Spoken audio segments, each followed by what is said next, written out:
Hello and welcome to episode number 63 of the Wise Guys Podcast. I am John Tortorelli with my co-hosts Brennan Capozziello and Justin Ray. And today we'll be talking about Damar Hamlin, the Philadelphia Eagles, the Buccaneers finally clinching the NFC South, who will get the last playoff spots in each conference. And last but not least, we're going to touch on Las Vegas Raiders, J.J. Watt's retirement, and some Week 18 pick'em. It's going to be a longer episode, probably. We'll see.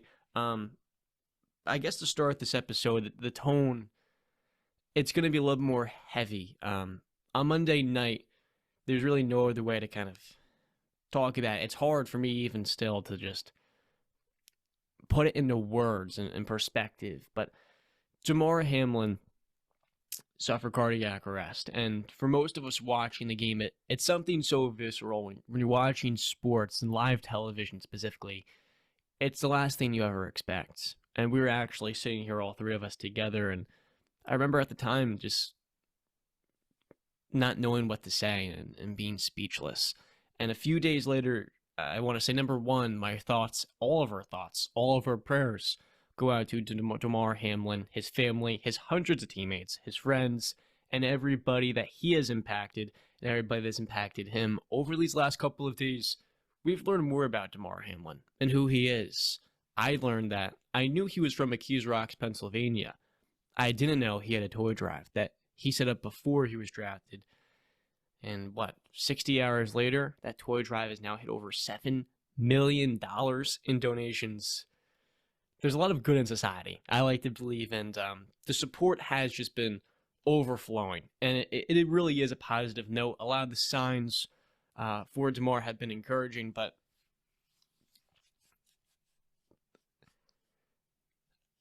I think in many ways this can teach us some things about ourselves. It helps us humanize athletes.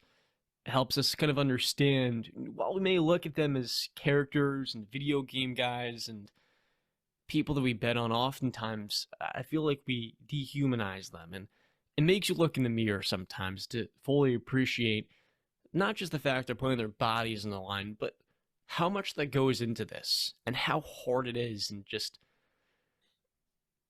a moment like this kind of makes you take a step back and just really evaluate yourself. I'm sorry, I'm still having a tough time talking about this. If one of you two would like to jump in, because there's so much to say here.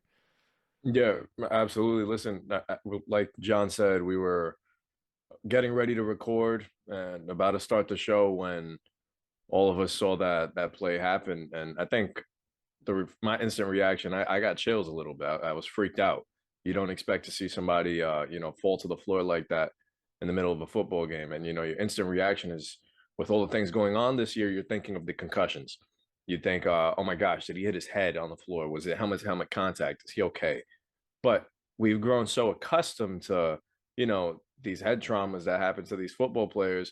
You just get so used to them going to the sideline or being carted into the locker room, and then, the show goes on.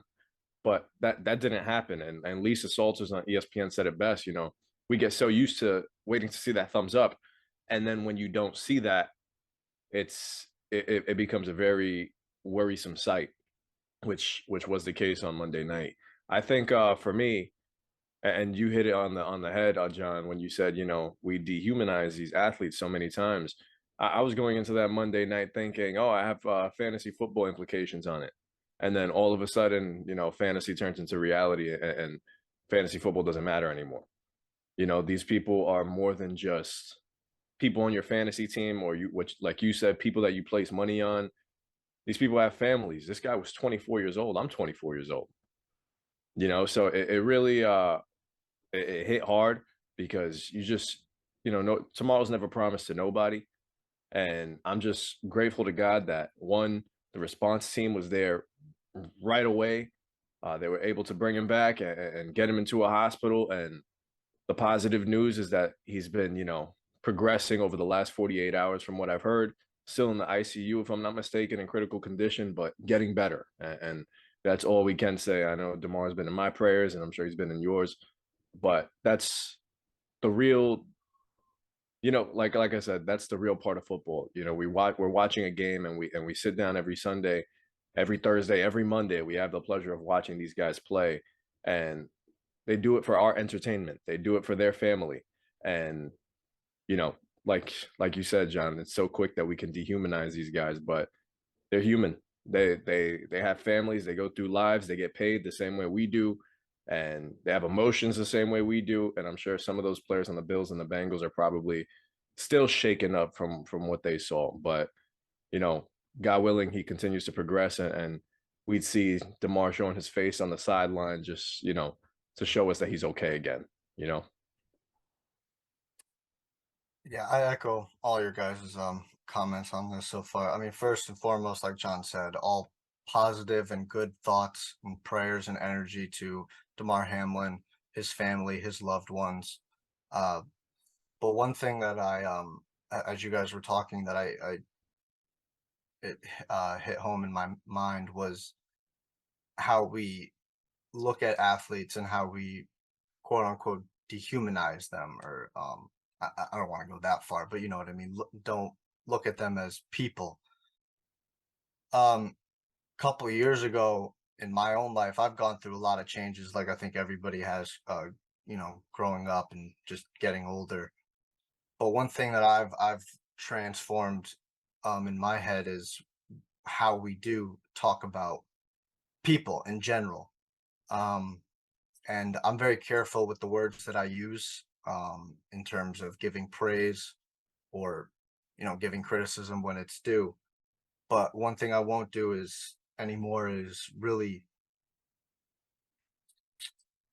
go too far across the line and just like say things that are just spur of the moments, emotion, alcohol is running through you, or whatever the case may be, anger because this player messed up, dropped a pass, dropped an interception, missed a tackle, whatever. It's football. You can get angry. I'm not saying don't take the emotion out of the game, because trust me, I'm one of the most emotional people in terms of life. But you just got to be careful with how you do say things, and just be wary of that. Treat people how you'd want to be treated, but keep that same emotion and energy as you always do. So yeah, we just all hope that Damar Hamlin gets better. It's looking promising right now, but he's still got to keep fighting, and I think that he's going to keep fighting. So yeah. That was well said by you too. Damar Hamlin still is in the CCU at the University of Cincinnati Medical Center. It's important to note, in post-production we'll have a picture of it. This is an AED, an automated external defibrillator. That and CPR is needed to resuscitate Damar.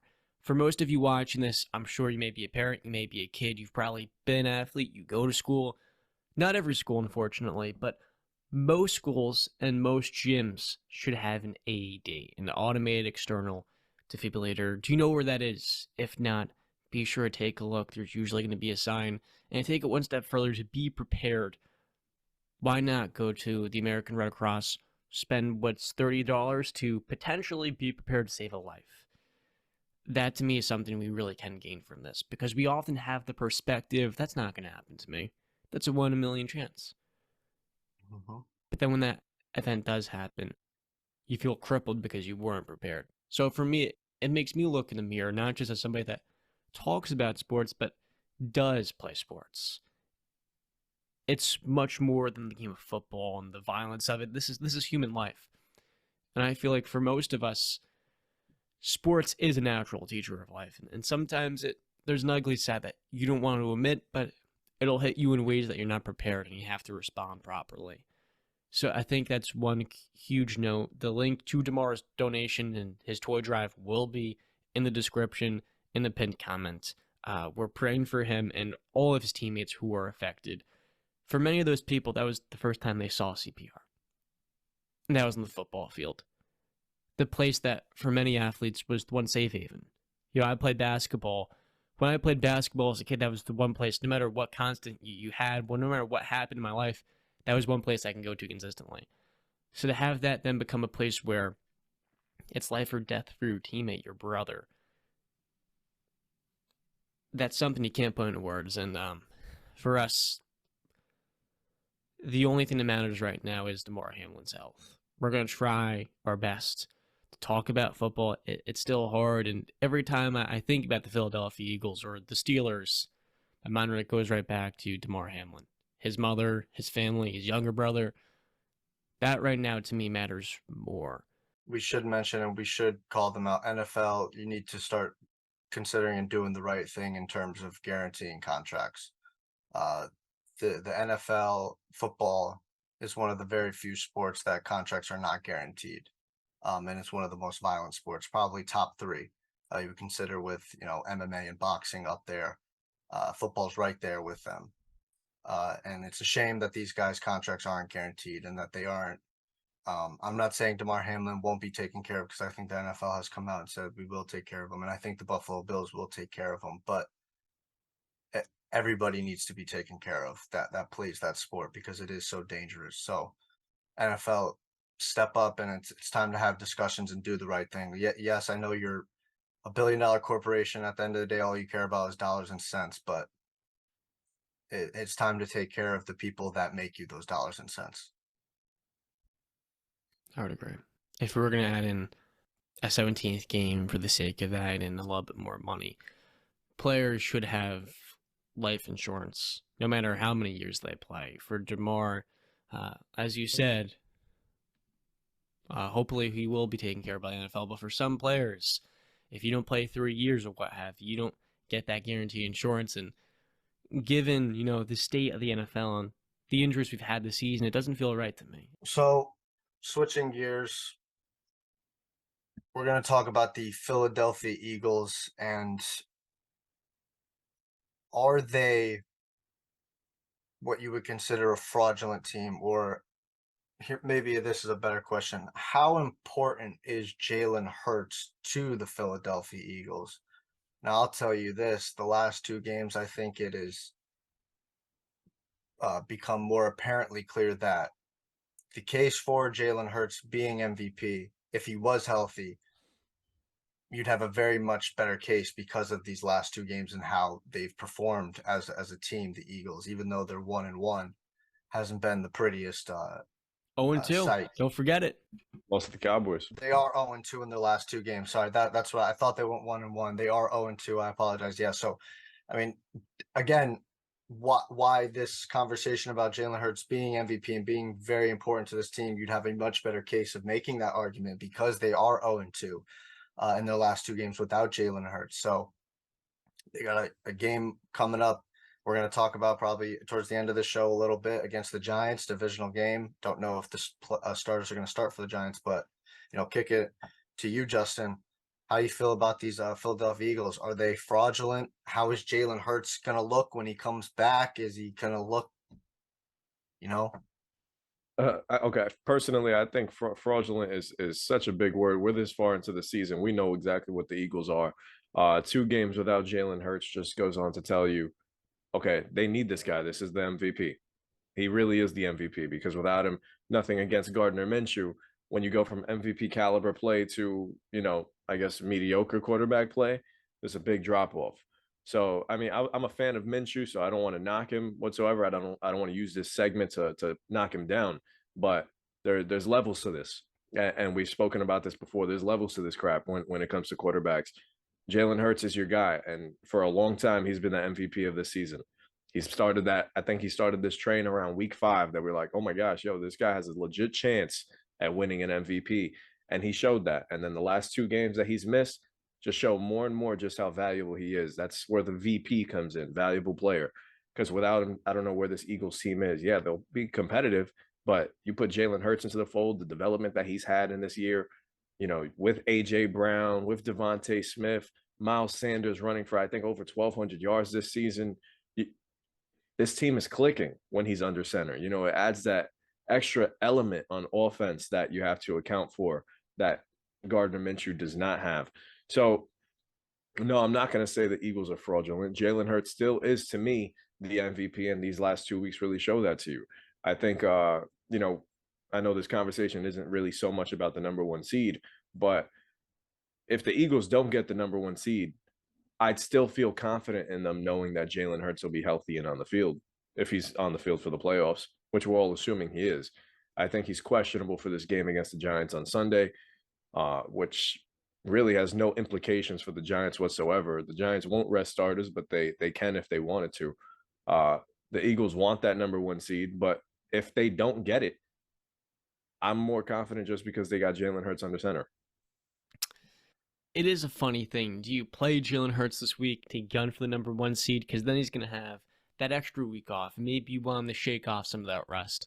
But these last couple of weeks have shown us, to me, and I know some people aren't going to like this, is that Jalen Hurts is the MVP. Against the Cowboys, we saw a handful of turnovers, 3 by Gardner Minshew. Now, I think the second interception was an incredible pick by the Cowboys nickel corner. But then you have a fumbled snap, a fumbled handoff to Miles Sanders. Against the Cowboys, what cost them was turnovers. Jalen Hurts this entire season's limited turnovers. And then against the Saints, when you throw a pick 6, Jalen Hurts can grind out a win. He can grit it on the grounds.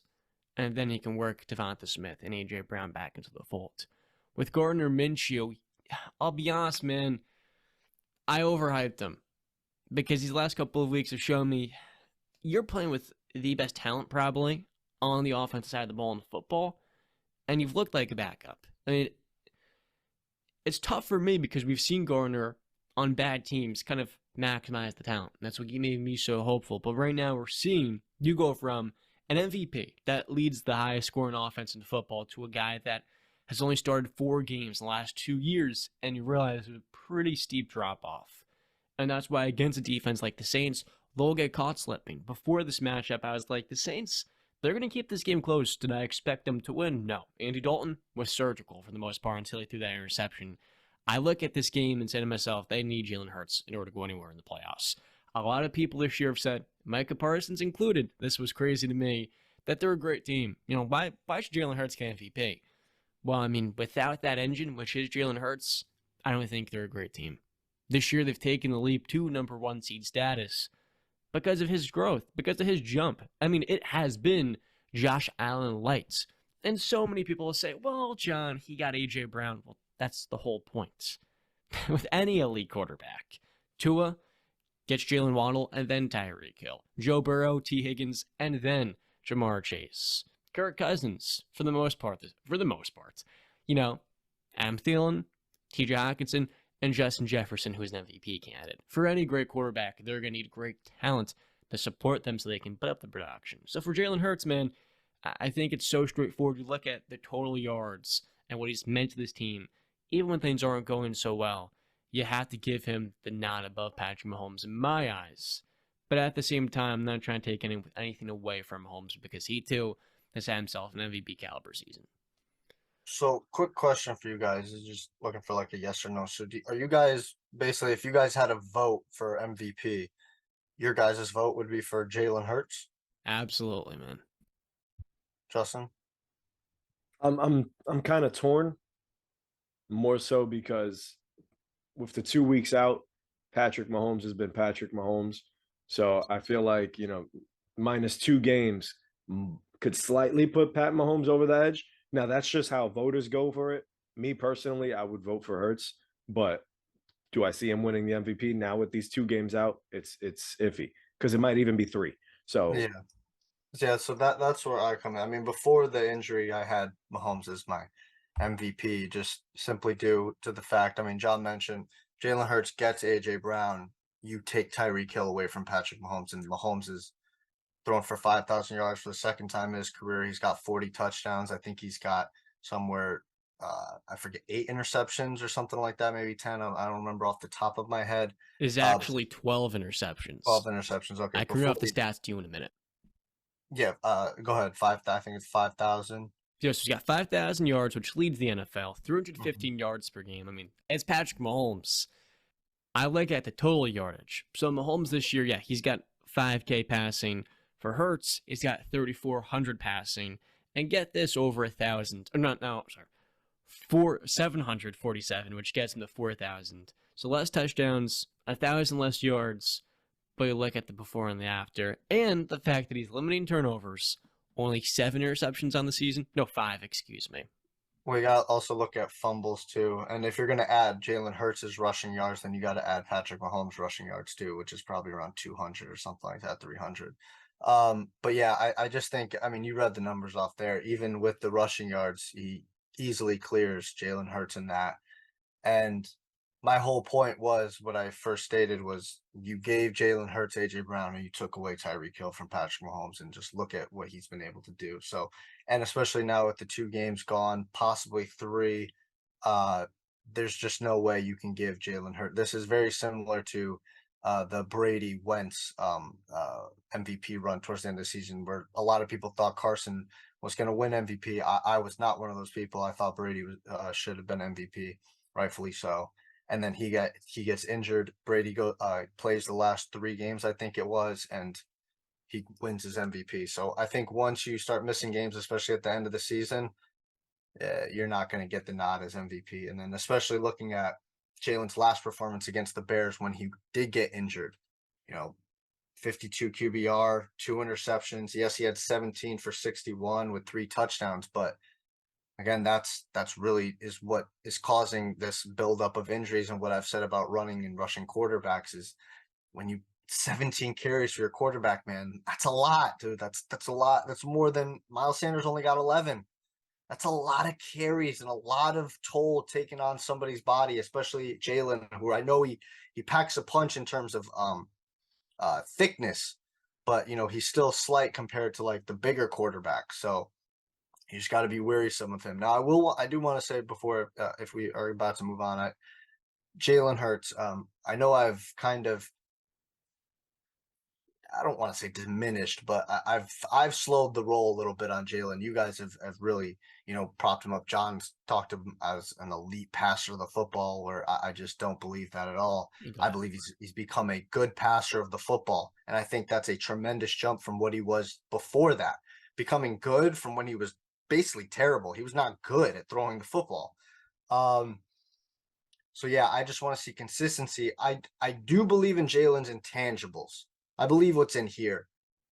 It's really the consistency throwing the football and staying healthy is what are my concerns about Jalen Hurts. And I just need to see that. And I think we saw a little bit of it right here with the injury. And how is he going to look when he comes back? If he misses this Giants game, like I said a couple weeks ago, and let's say they win and get the number 1 seed, he's going to be off for, 3 weeks, the wild card, and then he's coming back. So that's 5 weeks off of football, and you're coming off an injury to your throwing shoulder. And even if you play against the Giants, what if you re-aggravate that injury, or just, not even taking a hit, just throwing the football 30 times for the game? It's a slippy slope. It's a very slippy slope. To be fair, everybody's hurt in this point of the season. Everybody's aching. Josh Allen's working his way off of the UCL, and of course, what I would say, John, the difference between that, I understand everybody's hurt. Yes, you can use that. Injury and being hurt are different. Jalen's dealing with an injury. Josh is dealing with an injury. Brady is probably hurt. He's not injured. Rodgers is dealing with injuries. There's difference between that. So it's just, and you can see the correlate. I mean, Josh Allen, he's not played as well as everybody thought he was going to play. And you've seen the missed throws since the injury happened. Aaron Rodgers, you've seen the missed throws. The injuries are happening. It's a little bit different. I'd still say Josh Allen is having an MVP season.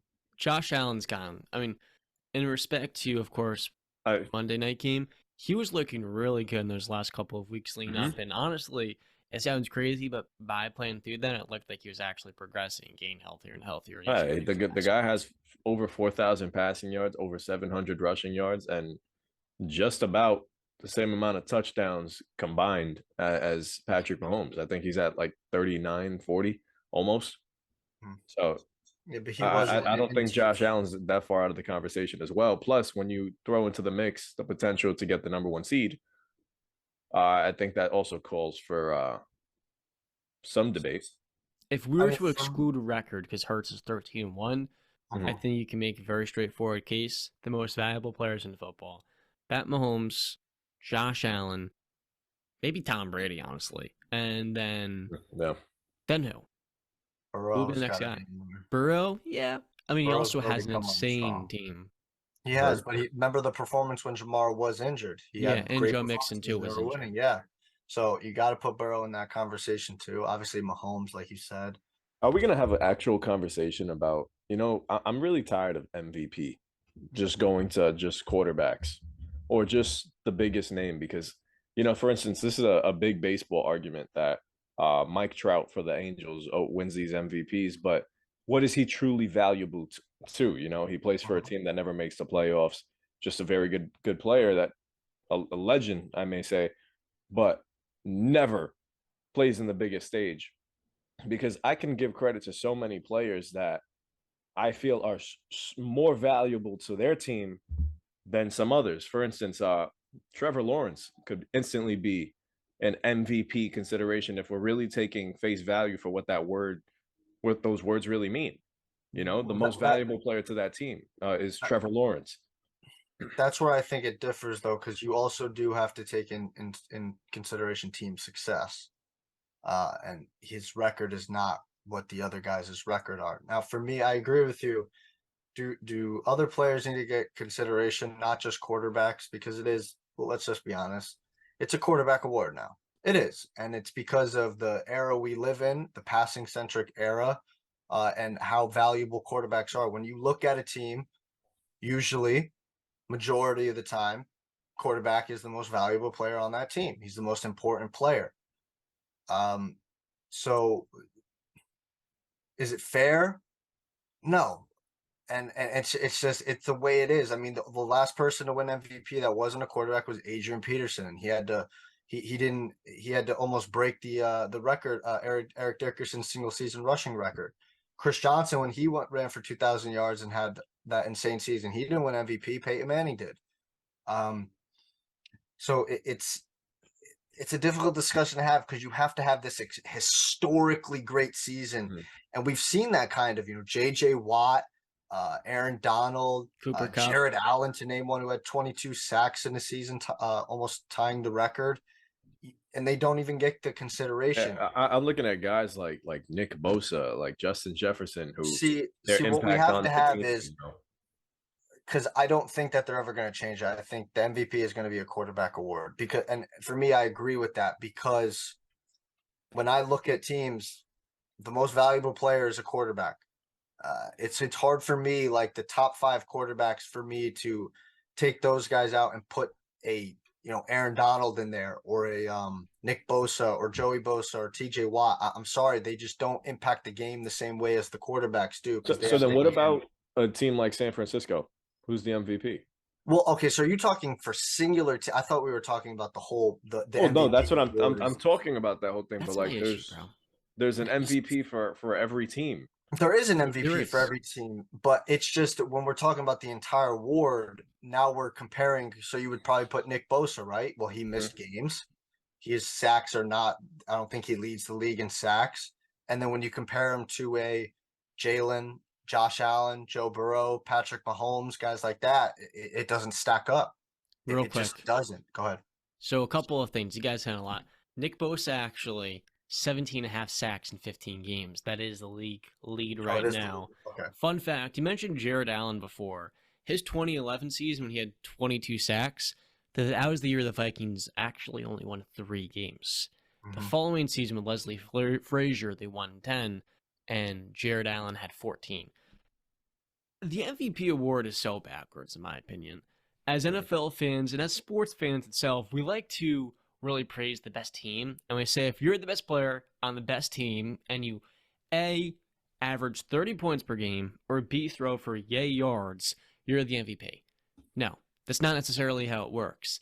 The MVP is the most valuable player at the context of how much wins you're driving. For Trevor Lawrence, he's 8-8 in the season, so he's not MVP. With Justin Jefferson, 1,700 yards, leads the league. He's been amazing. He's an MVP candidate, but you look at a game like Green Bay, where Jair Alexander puts on a masterclass, and you see inherently Kirk Cousins and Justin Jefferson. In the grand scheme of things, it's just not big enough for as great a season Jettis has had to drive true elite level football, because the Vikings have an awful defense and Kirk Cousins will have performances like that. All that being said, my question for you, Jay Ray, you think Jalen Hurts is MVP, right? Yeah. I agree with you. What makes Jalen Hurts the MVP over Mahomes, who has more yards and more TDs? I'm putting you on the spot. What do you think exactly? Okay, that's fine. I'm a big. It's like the NBA, you know. LeBron James isn't winning the MVP over and over again. I don't think Patrick Mahomes is going to win the MVP over and over again.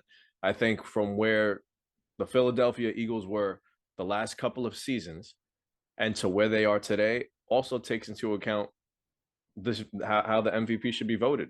Where was this franchise before Jalen Hurts was playing this way? He elevated an entire franchise into not only a playoff team but a Super Bowl contender, and I think that deserves some respect. The guy's putting up MVP numbers. He's the clear face and leader of that team. Could you have said that last year? The leader, I feel like he was the leader last year. But were you looking at him as the face of the Philadelphia Eagles? You were going in there so confident saying this is the guy for the future. Probably not. And Brandon going into the season wasn't so high on Jalen Hurts either. So that's what I'm saying. What he did this year, what we've come to see from Patrick Mahomes is what Patrick Mahomes is. We know that. We're going to see the big numbers. And you know what? Praise to him, bro. You got to give him all the love and give him his flowers for it, because he can outright win an MVP every single season. But that's what we've come to expect. Now, from the Philadelphia Eagles standpoint, like I said, what they were last year, what they were the year before that, dealing with all the Carson Wentz stuff, firing Doug Peterson, and here they are, potentially winning the #1 seed, getting a bye week in a stacked NFC. I got to give respect. I'm giving credits to the quarterbacks that are about to be in there, but no, I know. I was just saying the stacked, and it's not. The NFC is not what we thought it was going to be. It really isn't. It's weak. I guess I have more respect for the 49ers and Tom Brady than. Well, no, I mean, I have respect why. for those teams, but I mean, if we're going to be honest, it hasn't been what we thought it was going to be. People thought the Saints were going to be up there. The Rams have been a disappointment. The Packers, even though they're on a run, they have not been the team. The Vikings are still fraudulent. But we just that's the point of the playoffs. Everybody's 0-0. No, I understand that. I'm just saying it hasn't been. Now. The NFC has not been what we thought it was going to be. Now, but in terms of your. See, I don't like that what you said, which is we expect Mahomes. So it's kind of like no, it's like the Michael Jordan effect, the LeBron effect, like you said. No. If you're the best player, then you get the damn award. But that's not how it works. But especially, well, it should, because that's what it is. You're right, but Tom Brady hasn't won all. Tom Brady probably deserves more MVPs than he should. 100%. So does Drew Brees deserves an MVP on his resume. So does LeBron deserves more MVPs. We agree with that. But what I'm saying is, in terms of Mahomes, he is putting up these phenomenal numbers. So it's got to be a direct comparison between Jalen and Mahomes. And when you say look at where Jalen has brought the Eagles, well, look at where Patrick has kept the Chiefs. If Mahomes was off the Chiefs, do you think that they would even be in any games this year? They'd be like a 5-1 team. That's what I'm saying. Like the Eagles, at least they have Andy Reid to say that you have respect for Andy Reid. You have respect for Chad Henne, though. Who's to say if they're? You really think if Patrick Mahomes is not there going into the season, who are they going to pick up? Cam Newton? Option? Well, if you go from elite top of the line quarterback to mid-tier backup with no bridge. But I understand Teddy Bridgewater in Kansas City. Let's go like this. Let's do this. Let's look at the Cowboys game. Let's look at the Cowboys game the Eagles just played. Let's look at the Cowboys game. Do you think if Patrick, because this is equal, both wouldn't have their quarterback. If Patrick Mahomes didn't play against the Cowboys that week, how would that game be even close?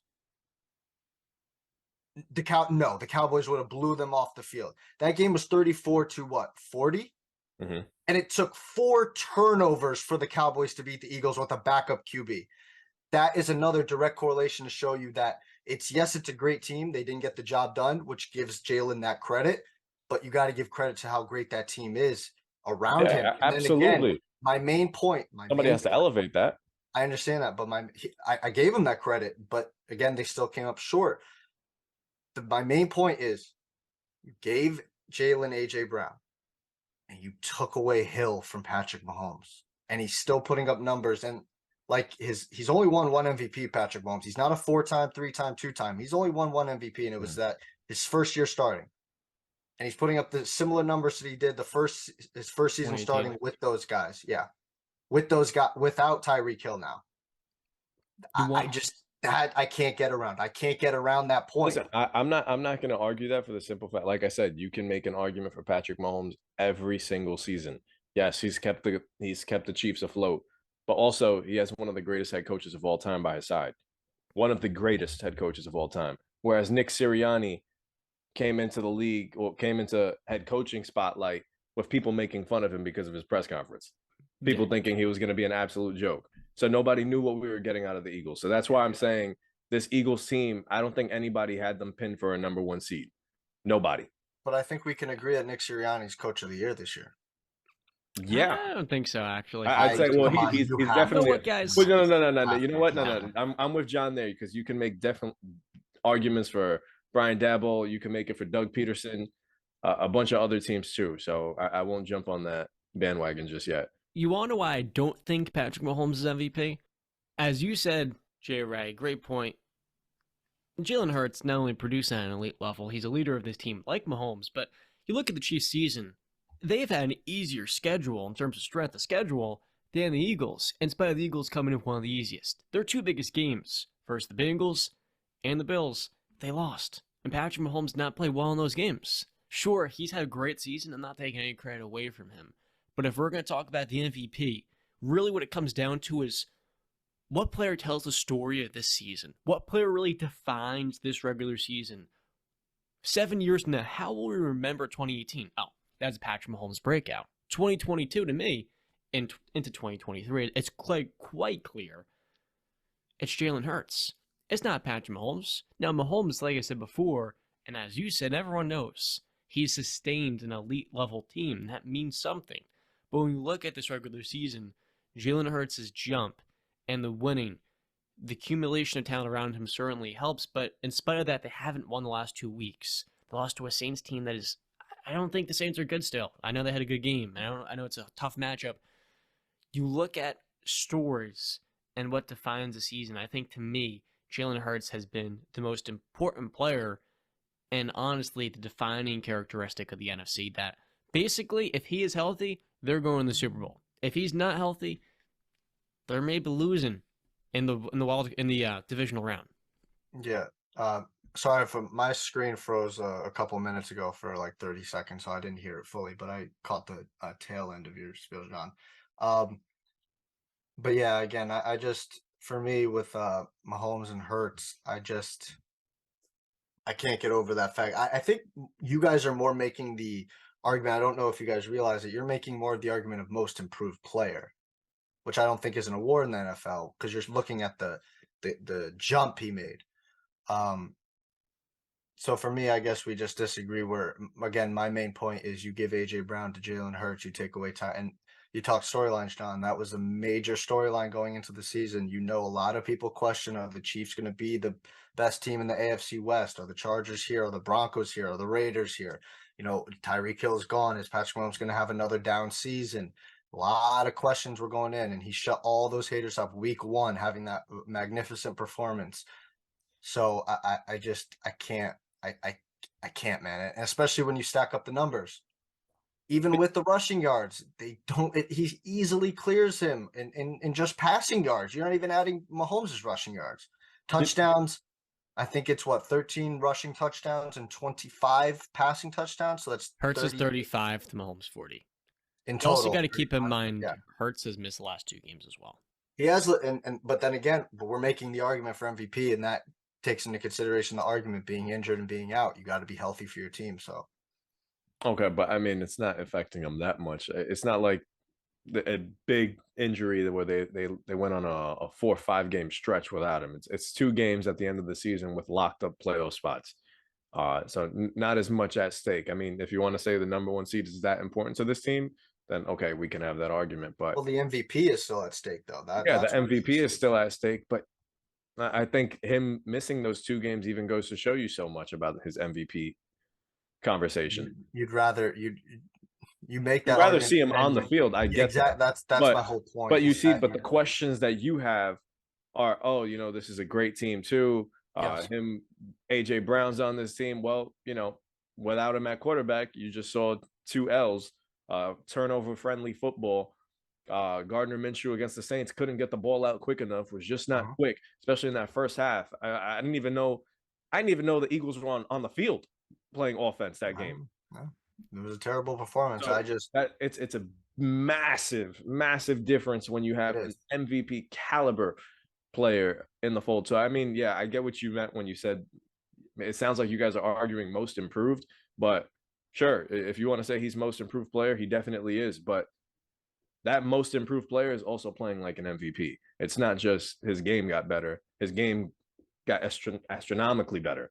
So got to give credit where credit's due. It's going to be a tight race. Like I said, I even think Josh Allen has a say in this one too. So Burrow does too.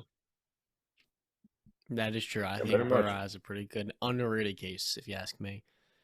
Now, Brandon. So Yes, John.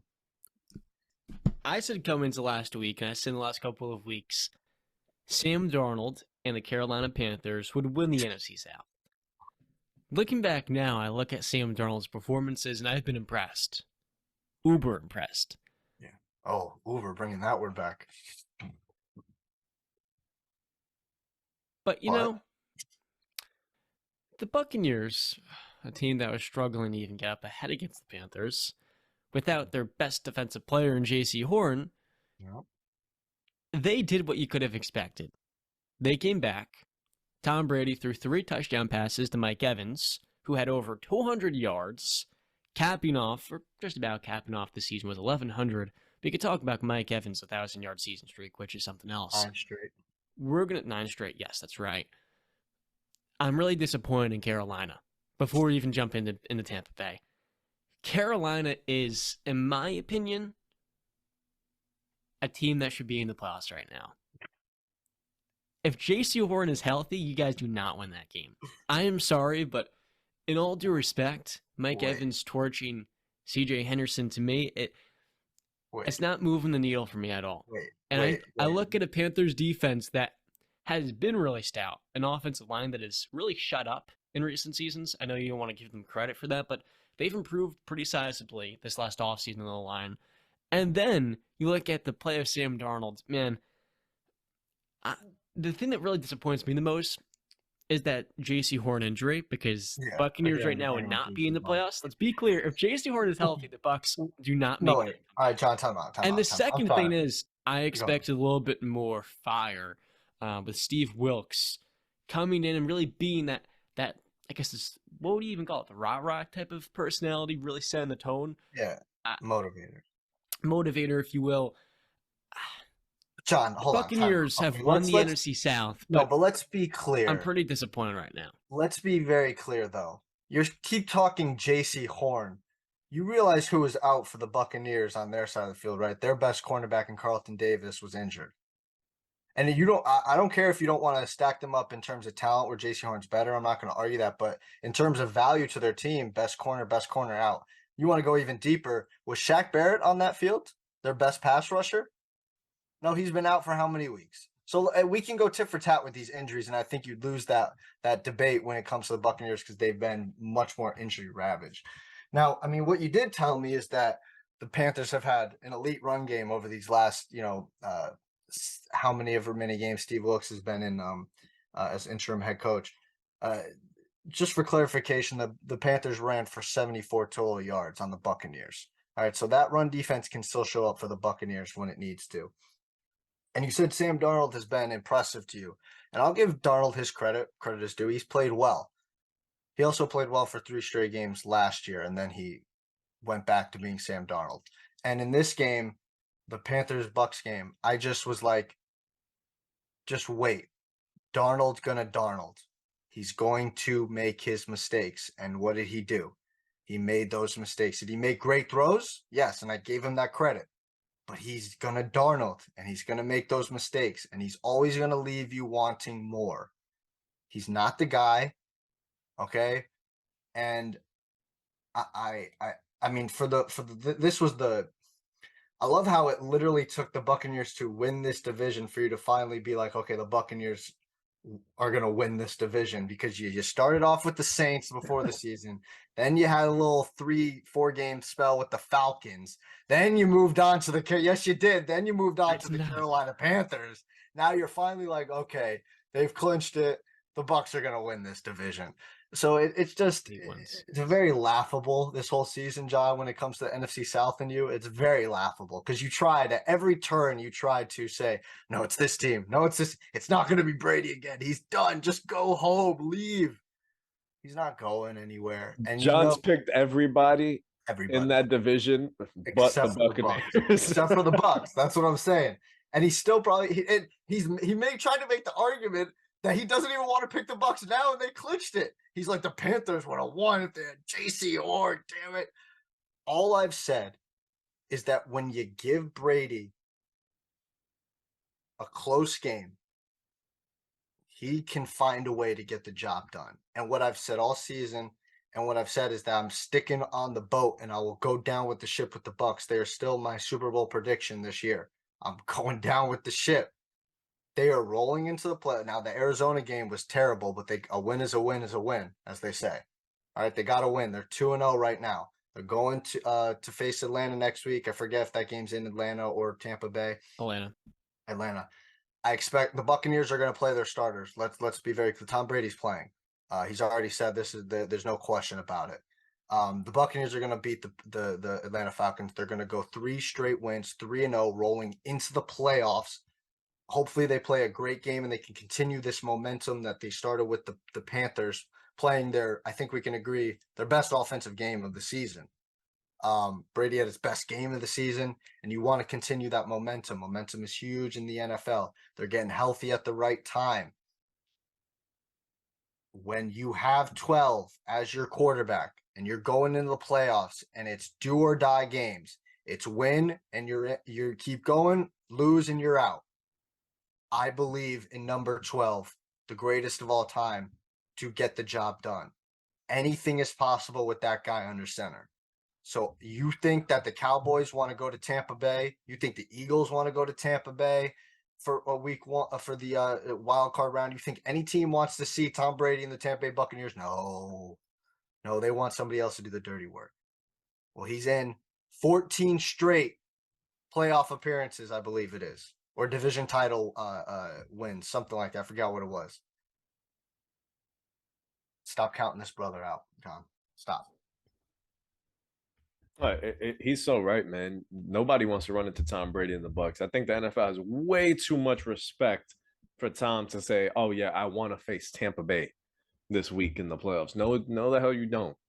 No, the hell you don't. Because if they're healthy, and you know, we've been waiting for that one game, and I've been saying it, I'm waiting for that one game for Brady to really explode and not have to throw 50 passes and barely scratch 300 yards to win a game, or you know, his receivers just not be on the same page as him. It was nice to see Mike Evans and him clicking, him and Godwin clicking. Did you see the deep balls that he was throwing in that game?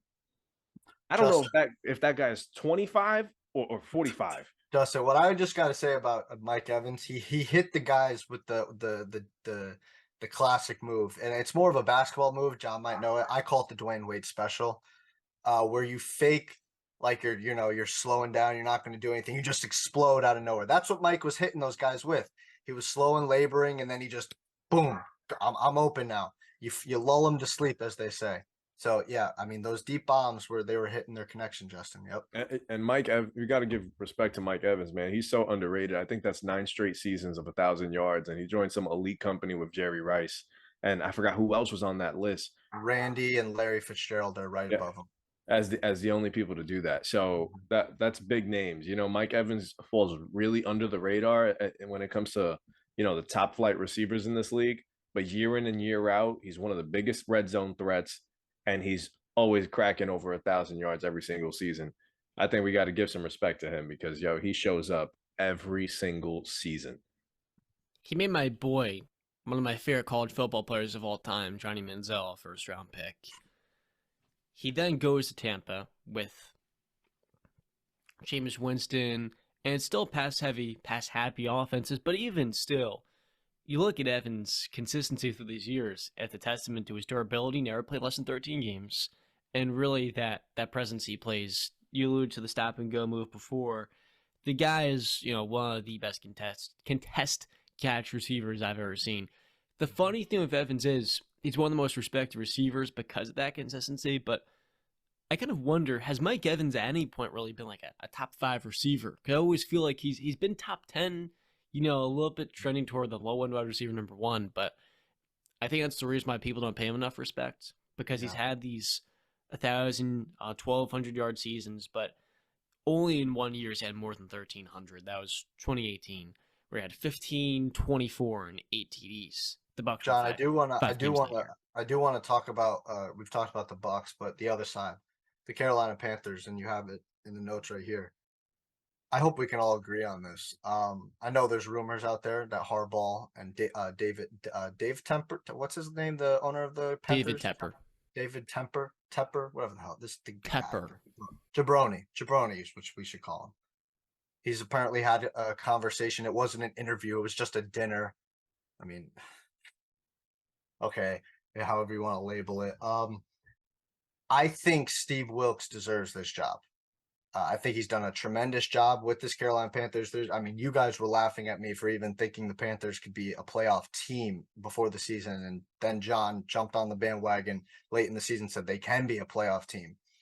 Steve Wilkes has done a tremendous job. This team has played with passion and fire for him. He deserves this job. And not only that fact, but how he was done in Arizona. Disrespectful. He deserves a shot in this league. And he deserves to be the Carolina Panthers head coach. I don't know if he's going to get it because of Tepper, and he really wants that splashy name. He tried to get Matt Rule, even though Matt Rule didn't do really anything in college. Now he's trying to get Jim Harbaugh, and maybe we'll talk about Jim Harbaugh. Maybe not this episode, but we'll get into him maybe when the season's over and we start getting some what job openings are going to be. But I don't think Jim Harbaugh should come to the NFL this season because I don't like any of the jobs that will be available. That's just me. But yeah, Steve Wilkes deserves this job in Carolina. He deserves it. Sorry, you go ahead first. No, go for it, John. I agree with you on the fact that Steve Wilkes in Arizona was done wrong. He probably does deserve an opportunity. But this was the biggest game the Panthers have had in how many years? 4, 5, 6 almost. And for you to lose this game when you're so close to the playoffs, for me, Steve Wilkes had to win that game to get the job. And for Wilkes, this means more than any other opportunity because as a Carolina native, somebody that's really been a fixture in the organization, it just means more, as Greg Olsen said on the broadcast. Or I'm not sure if it was Greg Olsen. It might have been somebody else. It's more than just being one of 32. So I understand that, and there is kind of that little side story. But ultimately for the Panthers, you need to find the guy that can lead this organization. Can that be Wilkes? It feels like Rich Bisaccia kind of last year, but he just didn't get the job done. So if you can get, let's say, a Jim Harbaugh here and you pay out the wazoo, right? Then yeah, I would by all intents and purposes, because the one thing the Panthers really lack as an organization is that steadying voice, because they have the talent. The offensive line and defense have come together. At this point, it's all about kind of taking the Detroit approach, where you build a high-level team in the quarterback. Is Steve Wilkes the guy? To be honest with you, I think he's a safe candidate. But if I could get a more splash name, let's say like a D'Amico Ryans, I think I would consider it. With that being said, if you don't promote or at least remove the interim tag from Steve Wilkes, he's gone. He's not, at least in my eyes, right? It's pure speculation. For a guy that wants this job so much, if you don't give it to him like Bisaccia, he's not staying. So there is that side of the story. Ultimately, for Carolina, I think he'd be like the second or third option for me personally. So the real question in Carolina outside of head coach is, do you guys think Sam Darnold has earned his spot as at least to fight for the number 1 spot next season? Because I would say I think he's 3-2 since he's took over the starting job since Baker left. He's thrown 1 interception, which is so odd for Sam Darnold this whole way. 4 fumbles though, keep in mind that. 1 loss. So I mean, what do you guys think? Is Sam I Darnold the guy for um Carolina? well, no, he's not. In my opinion, he's not the guy. He's what Sam Darnold is, and he can have good performances, but at the end of the day, he's going to leave you wanting more. You know what you're going to get with Sam Darnold. I think that they're probably going to give him another opportunity because they invested a second round pick and a couple other picks in him. And he has, like I said, I gave credit. He has made very good throws. So I think they're going to give him an opportunity. I don't think he's the long-term answer. No. So he's an unrestricted free agent this offseason. If I'm Carolina, I'm not throwing a parade for trading the 3 picks to get him. You have Matt Corral, who missed all the season with the Liz Frank injury. Can you go into next season with your top 2 quarterbacks being Matt Corral and Sam Darnold? I'm not sure. That's a great question to have for the new head coach here, who's going to have to be really talked into this job. So with that being said, I look at Darnold. We know the talent is there. He's not an elite talent. The issue has always been turnovers, decision-making, and accuracy. And I still feel like the turnovers are an issue to some extent. Though he only has 1 pick, he has all the fumbles, and that does not help his case. And it's also a small sample size. We saw with Geno Smith, it took him 7 years to really have that transformative season, but who knows what Geno's going to look like next season, because these last couple of weeks he's taken a step back. I think the bigger question here is, what would you pay Sam Darnold? For me, I'm giving him the Mitch Trubisky contract and not much more. It should be like 2 years, $15 million. I'm not paying him more than $10 million because in this stage of his career, I feel like he's showing the flashes, but there's no consistency, and hence he's a backup quarterback. I think he's a pretty good backup quarterback. Somebody who can come in there and provide a little stability. Somebody who's not going to be that, like people don't want a Baker Mayfield as the backup or a Cam Newton or a Tebow just because of their personality. Sam Darnold, you're not going to have that problem. He's, a quiet kid.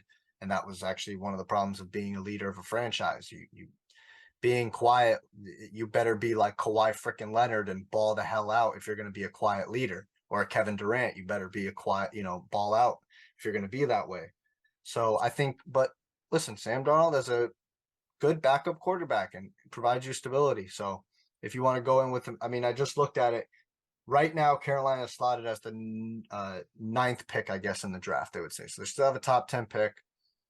There's some teams that obviously want quarterbacks. I'm not very high on the quarterback class. Some decisions to be made. I just hope Jim Harbaugh doesn't go here because, he would have had Minnesota last year. You can't go from a Minnesota team like that to Carolina this year. It's just, oof. I'll be honest. I feel like the only thing Carolina's really missing is the quarterback. I agree. I feel like I don't feel like Carolina is such a bad spot to end up, and especially when what you expect to be paid, what Harbaugh we expect him to be paid, he's going to be given control of this franchise too. So he's going to have, all say of who goes where, what's coming in, what's coming out. That's going to be all on him. So I don't think Carolina is such a bad spot. But shout out to Sam Darnold. I'm not going to let you guys just disrespect him. I think bearded Sam Darnold, I think he looks very different. He's playing a different brand of football. He's only 25 years old. Mm-hmm. And I get it. This is his 5th year in the league, but we've seen people just, with the right situation, just flip a script. So, yeah, you guys see him as solely a backup quarterback. I'm not going to rule that out and say that he's a starter. I think he has a chance to be. I'm not going to lie. You're on mute, John. David Tepper, according to reports, is ready to open the head coaching position and have discussions with Jim Harbaugh. Jim went to San Francisco, really helped transform Alex Smith's career, and in the process jettisoned a team that really struggled before him to Super Bowl heights. Just want to add that to that. And then but exactly what you mentioned, that's exactly why I mentioned Harbaugh there, because I feel like why not? Why can't he have an Alex Smith-like revelation? All it takes is one head coach. You got some great weapons on the outside. Alex Smith, I'm not too sure on this. John might be more clear on this. I don't think Alex Smith struggled with turnovers early in his season. Again, I could be completely wrong. But it's just, I don't know. Maybe if I was back in that time period, I would be agreeing with you, and Alex Smith would look a lot like a Sam Darnold. It's just from what I've seen with Sam Darnold, man, Why even take the chance? I mean, even at his best, what do you think he can be? The 25th best quarterback in the NFL, the 24th? Like, that's not impressive or anything. I mean, he's never going to be better than Ryan Tannehill. Ryan Tannehill's a That's the good thing. quarterback. I That's do what I'm think there's saying, though. I do think there's a chance that he could have a career quite like that. Like I said, it's all about situation. I mean, if I rewinded the clock back to 2019, at the end of the season, Jets fans and NFL fans were more optimistic on, hey, Sam Darnold doesn't look that bad. He looks like there's some promise there.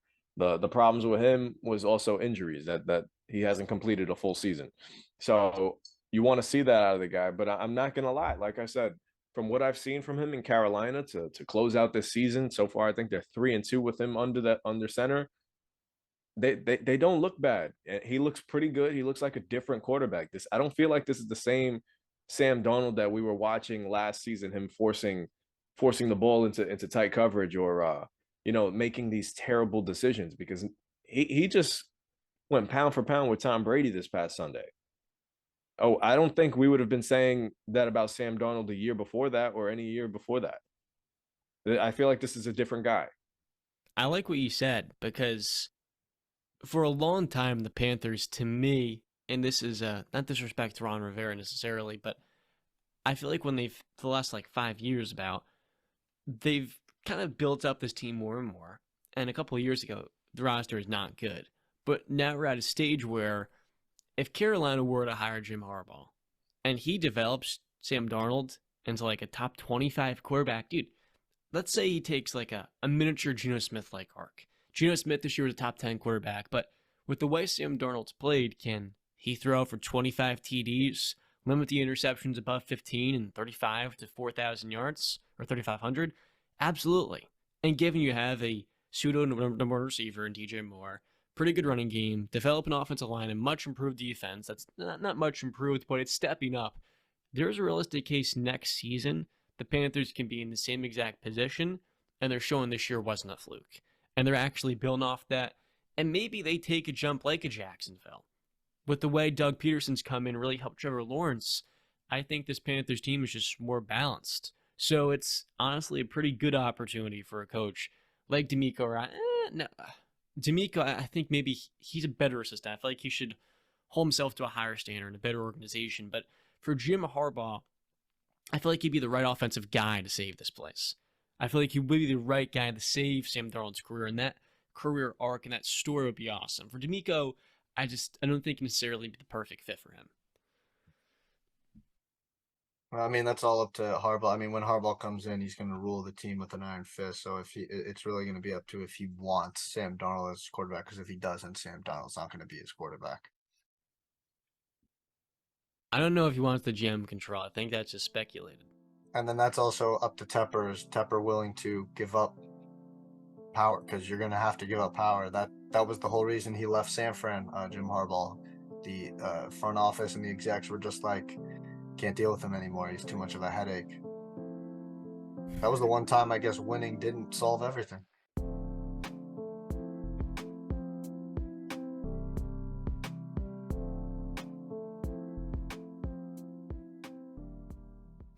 The Cowboys are done, y'all. What? They're the 5th seed. What?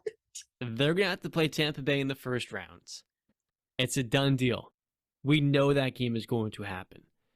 And I hate to break it. We don't know. We don't know that. I mean, we have a pretty good idea. The 4th, 1st, 5th seed. And I look at that matchup, and it is so clear the Buccaneers are beating the Cowboys. We saw week 1 when Dak Prescott played. And I feel like for this Buccaneers team, for Chris Godwin to start to build some momentum, Mike Evans having this amazing 200-yard performance, the Buccaneers have the better quarterback. Still a top 10 easily guy under center in the league, and one of the best defenses in football. Now, this year, of course, there hasn't been as much consistency around those parts, but there's no way I'm picking Dak Prescott over Tom Brady. No way. And I look at that playoff matchup last year versus Jimmy Garoppolo. I mean, I hate to say it, Cowboy fans, but Tom Brady's going to do it to y'all. And if he moves to the second round versus a Brock Purdy who has no playoff experience, or Jalen Hurts, who knows how that's going to look, depending who gets the number 1 seed. I think there's a realistic case the Buccaneers this year go further than where they went last year. Sounds crazy. I don't take pride in saying it. Sick and tired of them, but it is a very real possibility. I don't think NFL fans are necessarily prepared for. No, they don't want to see that. No. What I will say is, if whoever Tom Brady gets matched up with in the first round, picking the Buccaneers.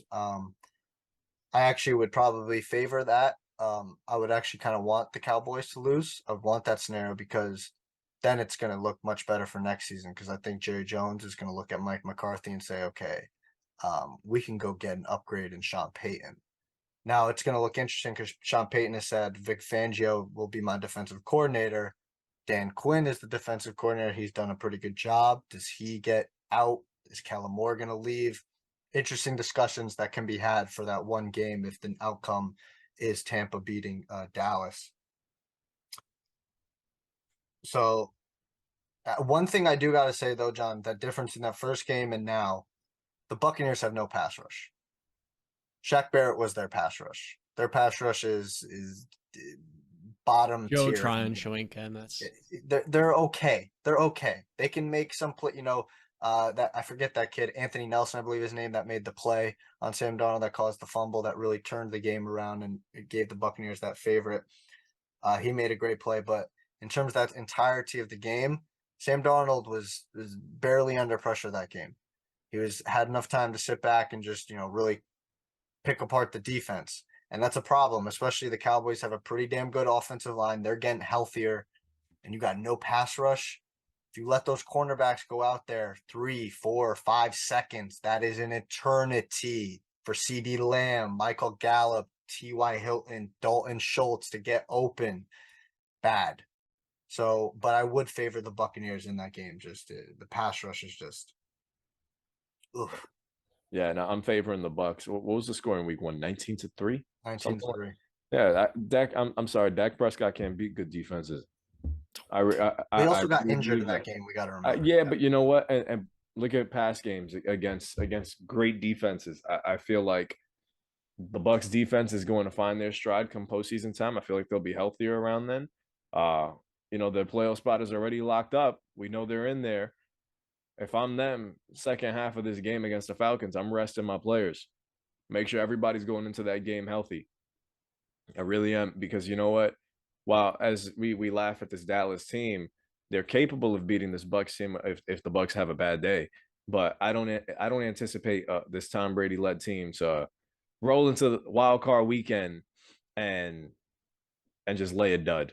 And especially, I can never imagine Tom Brady losing to the Cowboys in a playoff game. I feel like Stephen A. Smith, but I really cannot picture that of all the teams that Tom Brady's going up against in the playoffs. It's the Cowboys. I expect the Cowboys to be taking an early trip on vacation. Everybody's going to be taking a trip to Cancun, and we'll be hearing reports on, is Dak the guy? Is Mike McCarthy the guy?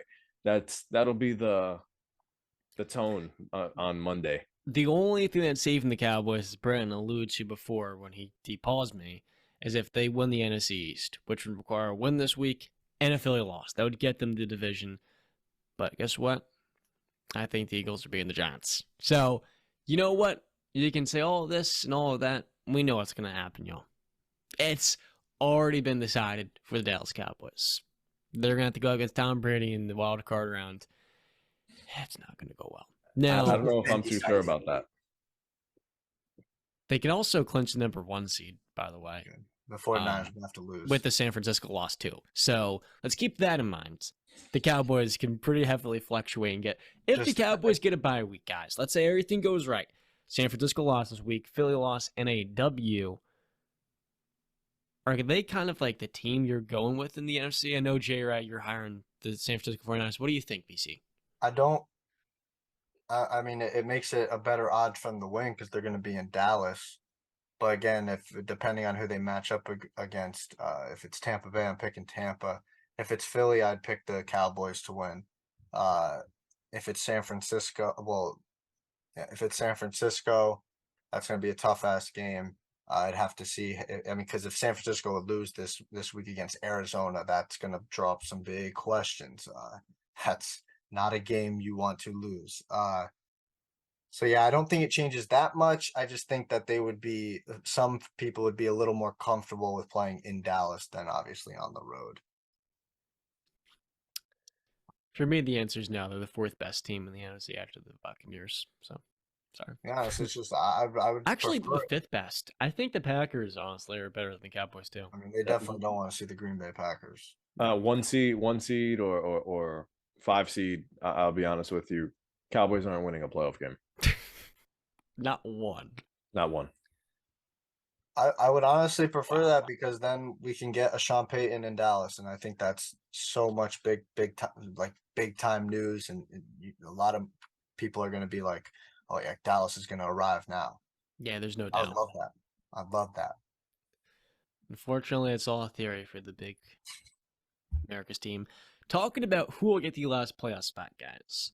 So the NFL playoff picture mostly has been arranged, not decided, but arranged. So right now in the AFC, with the Bengals-Bills game, a little bit tougher to kind of understand what's going to happen there. We've kind of got the Chiefs at 13-3 and the Bills with the top 2 seeds. The Bills at 12-3, played one less game. I'm not really too sure what new information we could add there. Third seed is the Bengals. The fourth is the Jacksonville Jaguars, who this week play the Tennessee Titans. This is a game that, it's a little bit weird because starting Josh Dobbs, but Derrick Henry getting back into the lineup, there's a chance the Titans still can make the playoffs with a win in Jacksonville. And what a way it would be to spoil this Trevor Lawrence breakout season, other than Derrick Henry running all over this Jaguars defense. Humiliating would be the word. No. Humiliating. No, please no. The sad thing is, I can see it too. I can see this happening. The only people that want to see Tennessee in the playoffs are people that are Tennessee Titans fans. For the NFL's sake, God, please let Please the don't. win. Deep breaths. I want to have some perspective. A year ago, the Jaguars were spoiling the Colts season in week 18.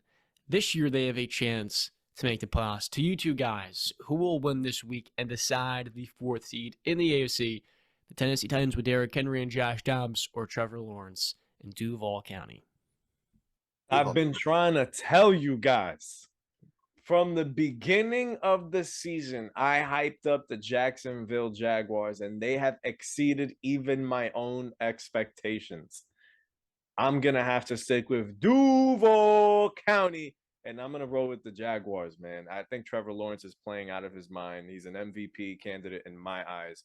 Won't win it, but damn sure we know for a fact that Jacksonville has their guy, and they'll be competing not just for divisional crowns, not just for postseason appearances, but sooner or later they'll be contending for a Super Bowl in the very near future. So I'm going to roll with the Jaguars. This will be Trevor Lawrence's first taste of playoff football. Yes, I agree with Justin.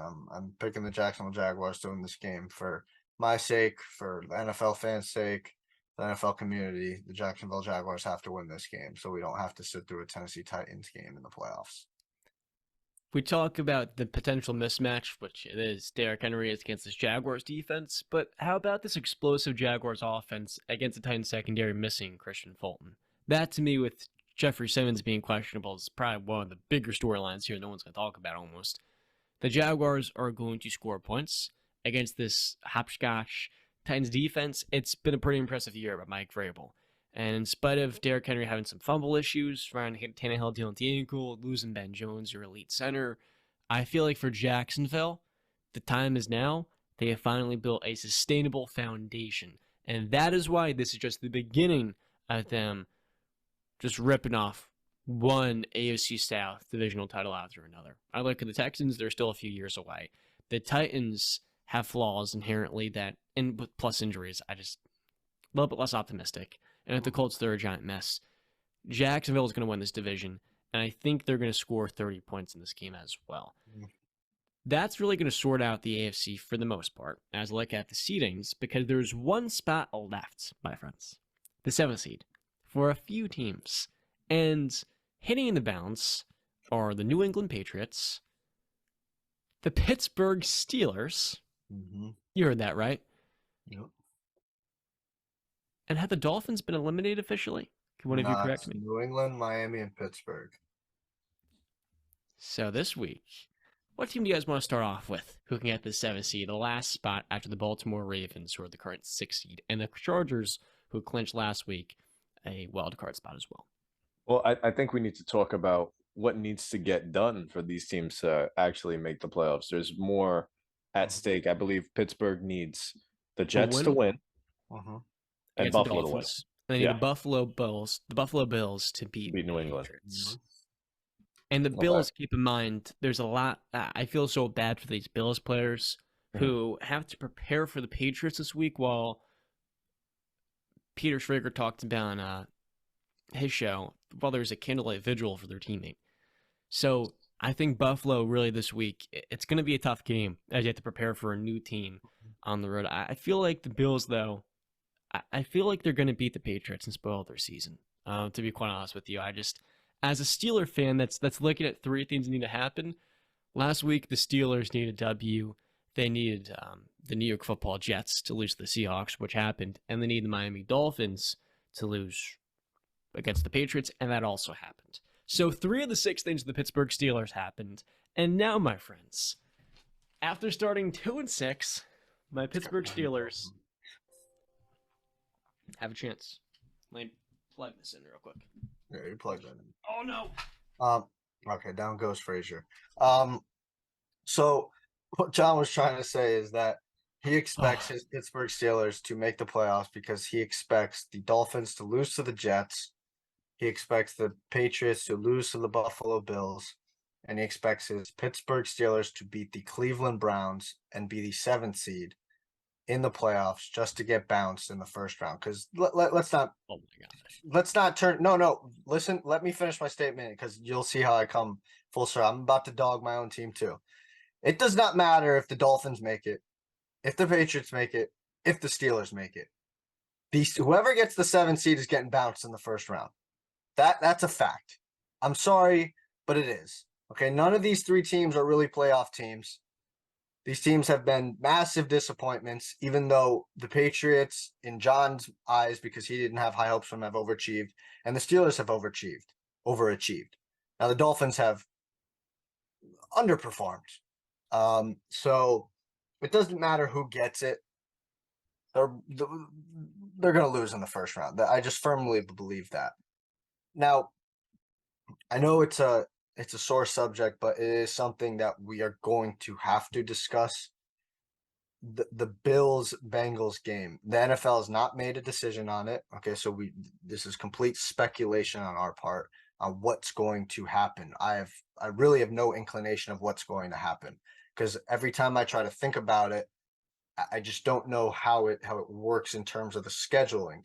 Because I know the third of how many teams would be in the playoffs? The 14 teams, but minus the Bengals and Bills would be 12. So the 12 other teams in the playoffs, I think, would more than be happy to get an extra week off, which I think is the main discussion being happened right now. So after week 18, you would push the playoffs back, have the Bengals and Bills play on that game, start at 5:58, I believe the time was 7-3, and go as the game was going to go.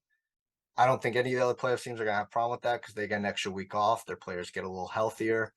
So, but again, we have no idea how it's gonna go and how the seeding is going to work out. Because I mean, I know it seems so minuscule because of Damar Hamlin. And maybe we can share the positive. I don't know if you guys saw the positive update that Adam Schefter just tweeted about. I'll give it to you guys right now. It was about 15 or 20 minutes ago. This is from the Bills official Twitter account. Per the physicians caring for Damar Hamlin at the University of Cincinnati Medical Center, Damar has shown remarkable improvement over the past 24 hours. While still critically ill, he has demonstrated that he appears to be neurologically intact. His lungs continue to heal, and he is making steady progress. We are grateful for the love and support we have received. So that's phenomenal news in terms of Damar Hamlin. So and again, I hate to just move on from that, but in terms of playoff seeding and stuff like that, which is important for these teams' franchises and stuff like that, this game is very important to the seeding of the playoffs. So the NFL is going to have some decisions to be made, and I don't know what the right decision is. So I would agree. I would think with an extra week 18 game, it would make sense to push back the playoffs an extra week, because to me, having a week 18, it doesn't make much sense. And so it's only right for the players to give them an extra week, and that would give some teams 2 weeks for a bye. Would some teams want that as a number 1 seed? I'm not sure. That's a funny a question lot to of have. rust. Yeah, a lot of rust that could. I wouldn't want that. So that's the only flaw, so to speak, with that issue. Now, talking about what the Patriots need, fellas, to make into the playoffs, what is the scenario for them? I believe they just need to win. Yeah, they have the easiest road. They win and they're in. That's a pretty easy road. But it's not that easy. It's because they're playing the Buffalo Bills, and Buffalo has proven to score points at will against our defense. So and our defense is very secondary wise. Our cornerbacks, Marcus Jones, is he going to come back from a concussion this week? Jack Jones is on IR. He's not playing. Jonathan Jones got shaken up last week against the Dolphins. We literally had, and that's what makes the game last week so impressive. I know it was Teddy Bridgewater and then Skylar Thompson, but those receivers are still elite weapons, and our secondary, very hampered, held them down. So, yeah. Honestly, so the way I'm viewing this this race, unfortunately, I'm rooting for my team. I'm rooting for the Patriots. I just don't really have that confidence going into this week. I think the Bills are playing with heavy hearts, and I think they're going to come out swinging. So even without that, I still had more faith in the Bills being able to score on us at will. So I think our season will be done. I think Buffalo does beat us. But now the Pittsburgh and Miami one, that's a toss-up. I don't even know if Teddy Bridgewater will be starting. Apparently, I believe he has a dislocated pinky finger. He can play through that, I'm assuming. But I'm sure that would hamper his throwing just a bit. Skylar Thompson did not look great against the Patriots whatsoever. And the Jets defense can ball. So that is a game, that is a toss-up there. And then the Pittsburgh one. Pittsburgh I believe Pittsburgh could go up there and beat Cleveland. But will they? Will they? So I really, this one's tough. But you know what? I'm going to say I think Miami gets into the playoffs. I think they put an end to this terrible stretch of football. And I think they win this game and they get into the postseason. And I'd hope that Tua would be of good health so he can start a playoff game. That would be really cool. Yeah, I think for me, the NFC is much more clear in my mind. I don't know if you guys want to move on to the NFC, but for me, it's clear. I've been tweeting it for the past week and a half. The Green Bay Packers are going to make the playoffs. They're the team that's going to be the 7th seed. I look at the Seahawks. I know they have a game against the Rams. Rams have been hot and cold. Detroit, Green Bay really is. I think Green Bay is going to beat Detroit. They have a head-to-head, so whoever wins that matchup's going to get the nod there. So it's really just Seattle versus one of those two teams. And I just think Green Bay is going to get the job done. I think Green Bay does get the job done, but it's, I'm kind of nervous about that one because the Lions, they're going to be playing, with their hearts heavy, man. The MC with Motor City Dan Campbell, that guy is going in there to eat. They do not care if they're playing and their season is done already. If I'm not mistaken, the Lions should know their fate going into that game. They'll know if they have a chance going into the playoffs or not. Yeah, based on the Seattle game, right? They need the Seahawks to lose, if I'm not mistaken. Yeah. So if Seattle wins. Seattle plays at 4:00 and the Packers and Lions is the Sunday night game. Okay. And if Seattle wins, the Lions are done. Yeah, because I think it goes off of conference wins. Seattle would be 6-6 if they beat the Rams, but if Green Bay wins against Detroit, they'd be 7-5. So I think Green Bay would get the nod there. So I thought it was based on the head-to-head because Seattle beat Detroit earlier in the season. I was talking about Green Bay because I think Oh, Green Bay okay. is going to beat Detroit. I agree. Yes, if Detroit wins and Seattle wins, then Seattle gets in. But if Seattle wins and Green Bay wins, Green Green Bay Bay's in. gets in. Yeah, Yes. so Yeah. we made a mistake. Or not a Okay. mistake necessarily, but yes, the Lions will know. They just need the Seahawks to lose. If the Seahawks win, well, the Lions would then be They'll be able playing to- spoilers. You're playing, Yep. they're Yeah, just they'll- playing, to spoil the Green Yeah. Bay Packers. And you know what? I really don't think the Lions care. Regardless of what happens in that Seattle game, they're going into that Green Bay game ready to ruin somebody's season. And I think that is the scariest thing going into this one. The Lions aren't afraid of anybody. They got an offense that can score at will. Granted, this Green Bay defense is playing better, but we've seen moments in time where this Green Bay defense has been vulnerable. Now, I know I'm hyping up the Lions, but I'm still going to roll with Green Bay here, regardless of anything. I think Aaron Rodgers is playing, while he's not playing his MVP football, the defense is playing great. Christian Watson is showing face. They're running the ball incredibly well. A.J. Dillon is powering through. Aaron Jones, I think, rushed for over 100 this past weekend. Yeah, I'm gonna roll with Green Bay. They're a scary team to go up against. Let's shout out Jair Alexander too, who I believe Man. is, I think confirmed. I think people should realize he is a top 5 cornerback in this league. He talked his talk and he walked his walk. He said that week 1 game was a fluke, and he went out there and he absolutely shut Justin Jefferson down. You want to know why it was a fluke? Because his defensive coordinator had him playing off of Justin Jefferson and now he soft shadowed corners him. coverage. Yep. You have to give credit, number one, to Jair, because he's not only a top 5 corner, Brandon, he might be the best corner in football. This season, we haven't seen that impact because his offensive or his defensive coordinator and Joe Barry has at large been awful. Last couple of weeks, Joe Barry has played more aggressive with the coverages, and the Packers' defense has not been an absolute train wreck. So when the defense is actually just remotely competent, the offense is running the football and they're establishing the run and not going away from it. And then you have Christian Watson's big time playmaking. Aaron Rodgers can easily win a playoff game, but for me, I have a weird feeling on this matchup. I don't trust Joe Barry, and that's kind of been the biggest culprit of the Packers' issues this year.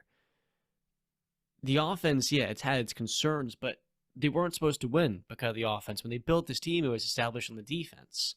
And so the defensive coordinator has been as questionable as he has. I have a weird feeling versus Detroit offense that we're going to start to see them regress. I want to see another week of this before I really double down and say the Packers are going to win the most important game of their season. Now, they're building momentum. You have a huge win versus the Dolphins. You had the win versus the Rams at home. And you also got away with that W versus the Bears. Keep in mind, they almost beat the Eagles as well. You're seeing the progress over the last 5-6 weeks. I have a weird energy about this game. I think the Lions are going to win. Last time Rodgers went up against the Lions, he threw 3 interceptions and a loss. It was 15-9 earlier this In season. Lambeau. No, that was I'm saying Detroit. in Lambeau, the Lions are going to win. That game was... Oh, okay, gotcha, yeah.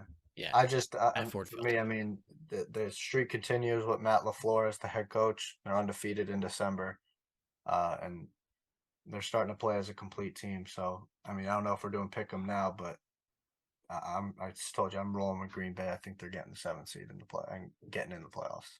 I'm rolling with you. I'm rolling against both of you. I think Jared Goff is going to show you exactly why he's a quality NFL quarterback. And for as much as people want to really hype up these Packers, we have to see them in the biggest game of their season show up. As Brandon said, that stat's ridiculous. In 3 or 4 seasons. I think they're 16-0. No, well, I think. Okay, that's unbelievable. Now we're in January. Oh yeah, we are in January. Oh. 2023, my friend. Uh-oh. So I guess we're moving on to NFL Pick'em. Let's move on to Might the as well. Chiefs Raiders at home for the Chiefs. This game would cement them as the number 1 seed in theory. We'll see. Saturday. Yeah, we don't know the full extent to everything. That's still going to be discussed, but Oh, we didn't talk about Derek Carr at all. But yeah, we can mention him for this game. We'll talk about him. Jarrett But I just want to Stidham. say, I think the Chiefs are going to win this game. it might get a little close because, I mean, their last game was 30-29. But the last time, I believe I looked this up yesterday or 2 days ago, the last time Mahomes lost to the Raiders was about 2 years ago. Um, I just think that the Chiefs are a better team, and I think that they're playing for that number one seed, even though they don't know what's going to happen. I think they're going to go out there and play their best. So I think the Chiefs are going to get the job done in Vegas. But in terms of Derek Carr, we talked about it a little bit, not on air but off air. He's done it as a Raider. I think we all understand that. I think that's basically been leaked, but not officially leaked. He's done as a Raider. There's opportunities out there. Obviously, the number one team that being popped around is the New York Jets. And I'll just reiterate what I've talked about with you guys off air. I just don't think that's fine if you want to go get Derek Carr. I just think Derek Carr is who we know he is. He's somewhere between, he could be anywhere from the 12th best quarterback to the 18th or 19th best quarterback in the league. He's somewhere in there. And I just don't think he's going to get you over the hump. Maybe he'll get the Jets into the playoffs, possibly will, because that defense is elite and they're going to continue to take strides in offense. But I think there's also some questions about Robert Saleh. Is Robert Saleh going to be the head coach next year? And is the new head coach, I guess, is going to have to just get down with the fact that they're going to trade for Derek Carr. So, yeah. Number one, Saleh's the Jets coach next year. I don't think you're going to look at this 4-game stretch of all losses by the Jets and saying 8-win season from Robert Saleh and a top 5 defense would merit him losing his job. If anything, I think the return on Robert Saleh is positive. For Joe Douglas to hire him and win 8 games in spite of having what you have labeled a bust, but more so the worst quarterback playing football, it's a testament to what Robert Saleh has built. You look at Derek Carr, friends. I'm really disappointed because you said Derek Carr can be anywhere from here to here. Derek Carr has been MVP candidate in his 3rd season. He won 12 games with Jack Del Rio. That was the first Raiders playoff appearance in 14 years. If he didn't break his leg with Amari Cooper, Khalil Mack, and a defense that still wasn't that good, by the way, there is a chance he could win a playoff game. Something Vegas/Oakland's not done in 20 years. Derek Carr never had a good defense. He never had a head coach. He never had consistency. He never had stability. In the draft, they go, where do I even begin? In 2019, Clyde Farrell, the 4th pick. Josh Jacobs, which was a hit, the only hit they had at running back. And then Jonathan Abram. 2020, you go Henry Ruggs, and then Damon Arnett. In 2021, you go Alex Leatherwood, who's, if memory serves, in the Chicago Bears. Practice squad, maybe. They're trying to get the first overall pick shortly, so he might be starting for them. Every step of the way, the Raiders have failed Derek Carr. Now, is Derek Carr an elite quarterback? No. Can he win high-leverage games? I think he can, but we've never seen him be put in that position. So now, you look at what Vegas has done, there's a $40 million injury guarantee if Carr got hurt these last 2 weeks. And naturally, you want to raise his trade value. Don't want him to get hurt. It makes more sense to just maximize the first round pick because up until this last week, they're basically eliminated. Now they're not making the playoffs. Jarrett Stidham, Justin. You saw him in New England. I saw him in New England. He did not look like that against a 49ers defense that, for every game but that game this season, has been phenomenal. For Vegas next year, are they rolling into the season after that one Jarrett Stidham performance and saying, Jarrett Stidham QB1? Could we, after this week, be saying Jarrett Stidham is the bridge quarterback in Vegas? What do we think?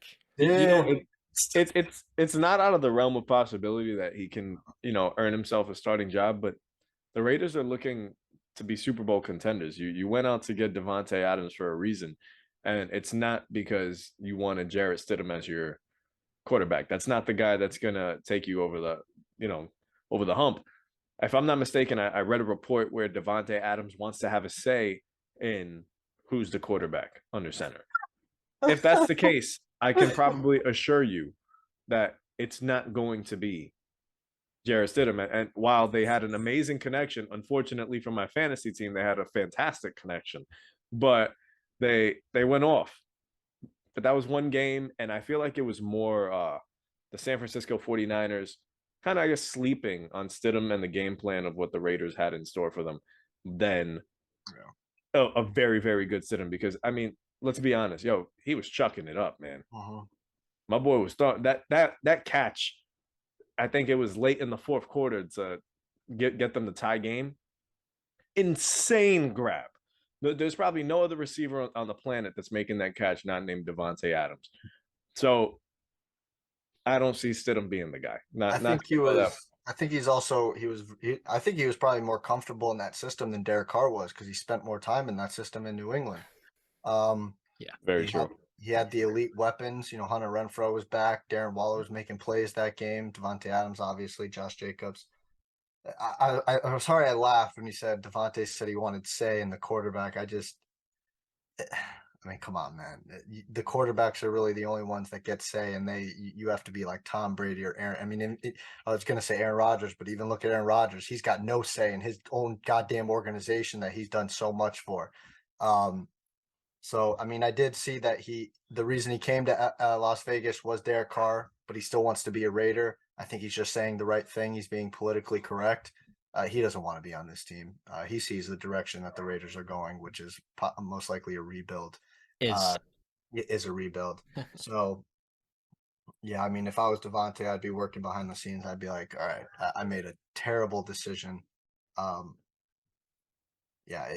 feel bad for Davante if he's going to spend, I don't know how long his contract, 4 or 5 years maybe. God, spending it in Vegas with that. Well, he's getting paid handsomely. I have a question for you guys. The new Raiders GM and Dave Ziegler from the Patriots. Can the Patriots draft? Did they draft well as Ziegler in their years? To be honest with you, don't even know who Ziegler is because Bill Belichick is really the person who runs everything. So Ziegler has a pretty tall task. So initially I was talking to Brent about this. I felt like Derek Carr would go for a second-round pick. But just given the certainty with him being a high-level quarterback, he's getting first, I think, by the Jets. A mid-tier first. Davante Adams himself is worth the first-round pick. I think still. Davante got paid the contract, right? And this year for him, it's not what he was in Green Bay. So maybe make the case he's not worth the first-round pick. But I think he still is. The top 5 receiver, 1,400 yards, 14 TDs. In his age 30 season, I think it's pretty realistic some team get up a first for him. I mean, Marquise Brown's went for a first-round pick. So all those things in the balance, the Raiders have their own first this year. So if Vegas has 3 first-round draft picks, Ziegler has to hit. Otherwise, this team, they're going to be stuck with Josh McDaniels, a terrible defense, Max Crosby, just the Bugatti meme where it's stuck in the terrible garage. That thing, I'm sure you know what I'm talking about. This is a pretty big offseason coming up for Vegas. And I think they're going to get a lot of draft compensation. But the only thing that matters, is that they actually hit on those picks. And I would love to know sorry, just real quick. I would love to know the stat on teams that have had 3 first-round picks because I think the Raiders were one of them recently. The Patriots had a 3 first-round pick once. Usually they'll hit on 2. And then one of them will be a bust. You usually don't hit on all 3, but I would love to see a statistic of that over the history of the NFL. The Giants were the other one in 2018. Daniel Jones. Oh, 2019. Daniel Jones, Dexter Lawrence, and DeAndre Baker. I think that's his name. He broke his leg. He's now in the Chiefs practice squad. Go ahead, Justin. I'm going to be honest with you guys. I hate the slander on the Raiders. I'm not a fan. Like they put it on themselves, Justin. Like I understand it, but the thing is, I feel like not enough people are really going through their schedule and seeing the games that they've lost. Like this is a team that very well could be a playoffs team. Derek Carr is probably one of the best humans in football. Doesn't deserve the way that he just got axed from this team. Not even being with the organization right now. He wasn't. I don't even think he was there on the sideline during that game. I'm not a fan of it, and I don't see him going to the Jets. I don't think the Jets will waste a first-round pick on him. I see him going more to the Indianapolis and being with the Colts because the Colts just keep going with veteran quarterback to veteran quarterback to veteran quarterback. And what will they do again? Veteran quarterback. So I'm going to say – and Justin. Stop it.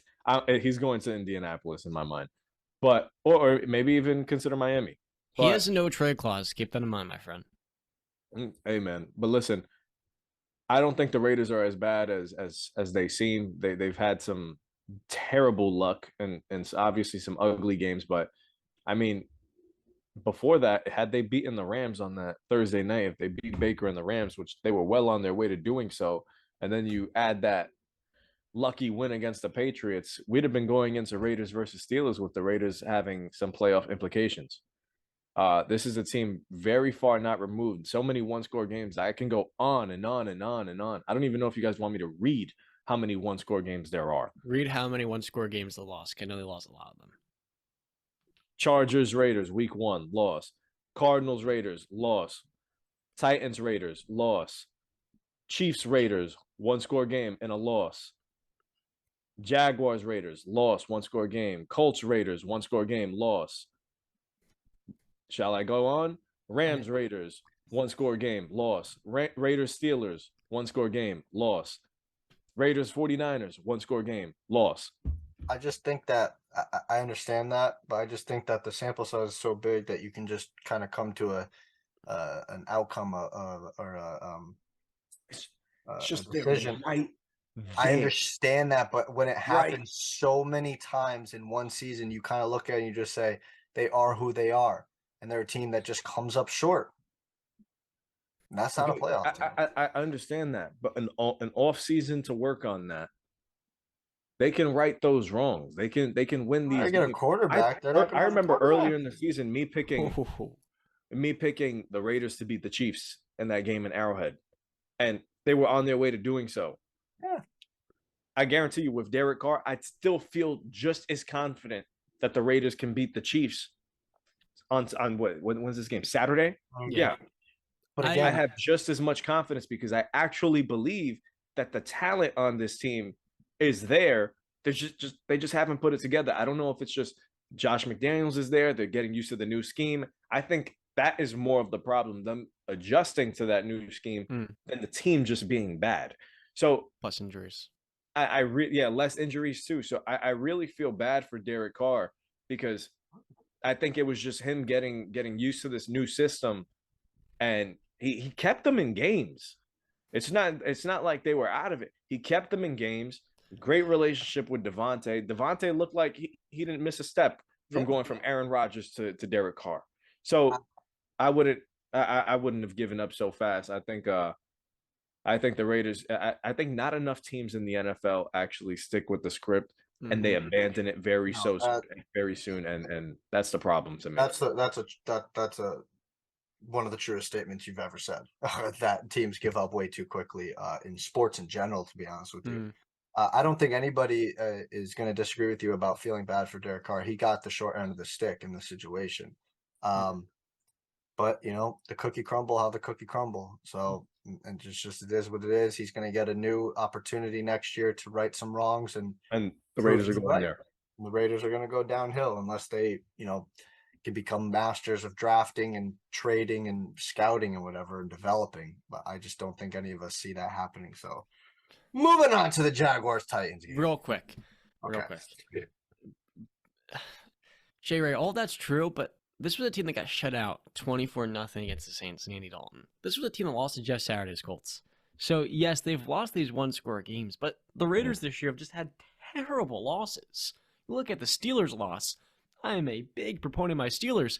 If you think this is a playoff team, I'm sorry, you have to beat the Steelers on the road. You can't score 10 points. No, you're right. Those games, to me, are what did it, not necessarily the one-score games. I don't think Josh McDaniels is the head coach. In Denver, the issue was leadership and just kind of galvanizing players. I don't think he does that. His offense is also notoriously hard to learn. Maybe that is why Jarrett Stidham was so comfortable and looked so confident against that 49ers defense. But yeah, it's like you said, a team that really can't pick a side, and that speaks to their dysfunction over the last 20 years. I feel bad for Raider fans. They deserve so much more than this. Yeah. And they have an amazing stadium, great fan base. McDaniels is going to be there next year because of their, hole they've dug with money. But after that, it's going to start. Questions are going to be starting to be raised. No point having 3 or 4 quarterback. No point having 3 or 4 head coaches in the payroll if not winning more than 7 games. Unless they're bringing in a top flight quarterback, they're going to regret this move. I agree with you. Derek Carr is a really good quarterback, and that's the only stable fan's been Oakland slash Vegas. He's gonna go with the Jets and make them a playoff team with a real head coach, a real team. And I think a lot of football fans are gonna look at this and say, you like to move off of the quarterback. We see the Chiefs move off Alex Smith and get Patrick Mahomes, but rarely does that actually work out. Rarely. Most of the time, it's you draft Malik Willis and he doesn't develop. Or that's also way too. I'm sorry, that was way too premature with Malik Willis. He's so young still. I don't want. We get what you're saying. That we understand. Chiefs at Raiders. I think we all do. Chiefs. Next game up, Titans at Jaguars. We talked about this game before. I think Trevor Lawrence is going to throw 3 touchdown passes and get the W. I think we all agree the Jaguars are going to win this and get into the playoffs. Yeah, I already screamed Duval once. Won't do it again. Yeah, unless Derrick Henry runs for 500 yards. Buccaneers at Falcons. Yeah, in Atlanta, and surprising, Atlanta is -4 favorite. That I just saw that. That is absolutely shocking. Tampa Bay is going to win this game. Yeah, I'll take Tampa. Is that the line, really? I literally just looked at it. I'm absolutely shocked. Atlanta. They're in Atlanta, but it's probably in the Buccaneers saying a player or two. I think that'll change. Patriots at Bills. Prayers out to the entire Bills organization with all that they've had to deal with over this last week. I couldn't play a football game personally. This is going to be one of the most bizarre not bizarre is not the appropriate word, but this is going to be a really tough game, I think, for both sides. I mean, I said from the beginning of the season that I thought the Patriots and Bills were going to split. The Bills beat us in New England. I stayed on that path where I thought the Patriots could get the job done in Buffalo at the end of the season. It's one or two. I'm just gonna, it's one or two ways this game is really going to go with Buffalo. Either they're going to play completely inspired, or the hearts are going to be a little too heavy, and it's going to be a very tough game for them to get motivated for and play. So this game is almost impossible to pick, but yeah, I can't even pick it because I really don't know what's going to happen in this game. I think Ryan Clark had said the very next snap of football is going to be the scariest snap of football that we've seen in a long time. So I can imagine that's how a lot of the Bills players are feeling, but I think they're strong enough to go out there. I think they'll be playing for their teammate. Obviously, with the promising news that Brandon read earlier from Adam Schefter, I think these guys are motivated. I think these guys are hungry, and I think they kind of need to get back on the field, just, clear their minds, get back to a little bit of normalcy, I guess, for them. So, but I'm gonna roll with Buffalo. I said it earlier. I don't feel too confident in New England's chances. I also have Buffalo. They're actually, according to Yahoo, a 93% favorite with a 7-point spread in their favor. Praying for Damar Hamlin. That matters more than this game, quite frankly. That's why it doesn't feel right to move on to football. That matters more. But we're going to try to carry on. Vikings at Bears. The Bears are a 7.5-point underdog. Guys, I have an epiphany. I don't like saying this. The Texans 2-13-1. They've been a little bit frisky in some of these games. They've lost all of them. Last week, convincing loss. The Bears 3-13. They are gunning for the throne. It's weird to say because they don't need Bryce Young. He's the number 1 overall prospect. They don't need the first overall pick, but they can use that as trade capital. After losing their second-round pick, which is going to be like the 33rd overall pick, they could use extra draft capital.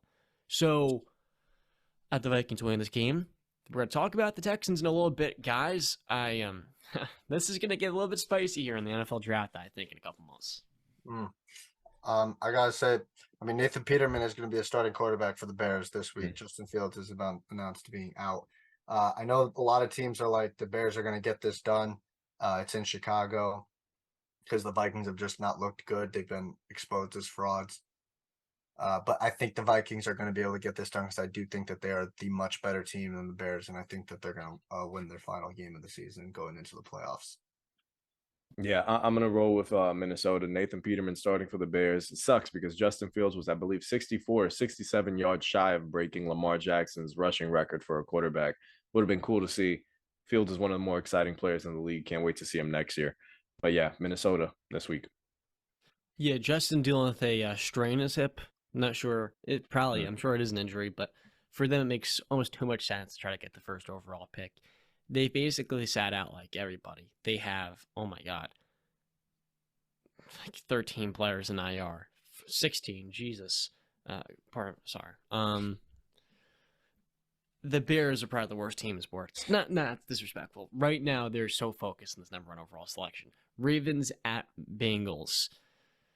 Whew, this is another tough one. Prayers out to all the Bengal players. You see what happened last week. Even for the opposing team, that's traumatic. So this game for them is also going to be a hard one. It's also a very important one because this is the AFC North right here. Whoever wins, Bengals 11-4, Ravens 10-6.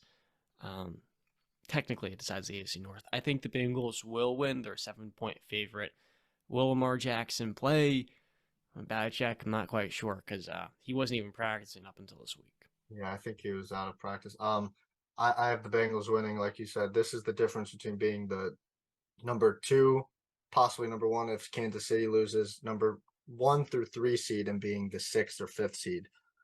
So I think the Bengals is a must win for the Bengals, and I think that they're going to get the job done in Cincinnati. Yeah, from the beginning of the season, I said this was the game that Baltimore was going to win. This division was going to be decided by this game, and it very well will be. I'm going to roll with Cincinnati for the simple fact that Lamar Jackson is likely not to play. If Lamar was healthy and playing this game, I would have rolled with Baltimore. Lamar is yet to practice, and to be honest, Yep. there's no reason for him to play in this game with the money on the Mhm. line. Mm-hmm. I'm starting to get to a point where Ravens can't win without Lamar. They can franchise tag him, yes, but I think he's going to start looking for his way out more and more. Texans at Colts. This was the game I alluded to.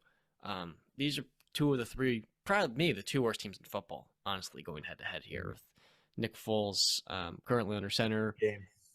Sam Ellinger starting. Oh, Sam Ellinger's going to start. I even forgot. I've been so tuned out almost after the loss last week. This game means absolutely really nothing. I guess more just first overall position, man. Draft position, but then again, who you picked on this game? I'll pick the Colts. I don't. Who cares? I'll pick the Colts. This game means nothing. The Texans are winning this game. The Texans just need to do what the Jets were supposed to do 2 years ago, and that's lose out. I have this feeling, the Seahawks right now, they're actually selecting, currently the Seahawks are at number 3, the Bears at number 2. I think Houston is going to, this is like the battle of worst versus worst, surprise a lot of people, and the Bears are going to slide to number 1 here. I hate to say it, man, but I think this defense is just going to do a good job against Nick Foles and co. Yeah, listen, I think Lovie Smith is out the door in Houston, and he's going to go against every bit of the grain, and he's going to go out there and win this game. He doesn't care about draft position. He's out the door. So go win, Houston. Go win one for Lovie. Honestly, I don't think he's out the door necessarily. No? I know that they moved off of Cole to get him, so you wouldn't be surprised necessarily if they did it again. Keep in mind, there's no Dameon Pierce, so like the Texans' running game is non-existent. Like Davis Mills last week led them in rushing with 33 yards and 4 carries. I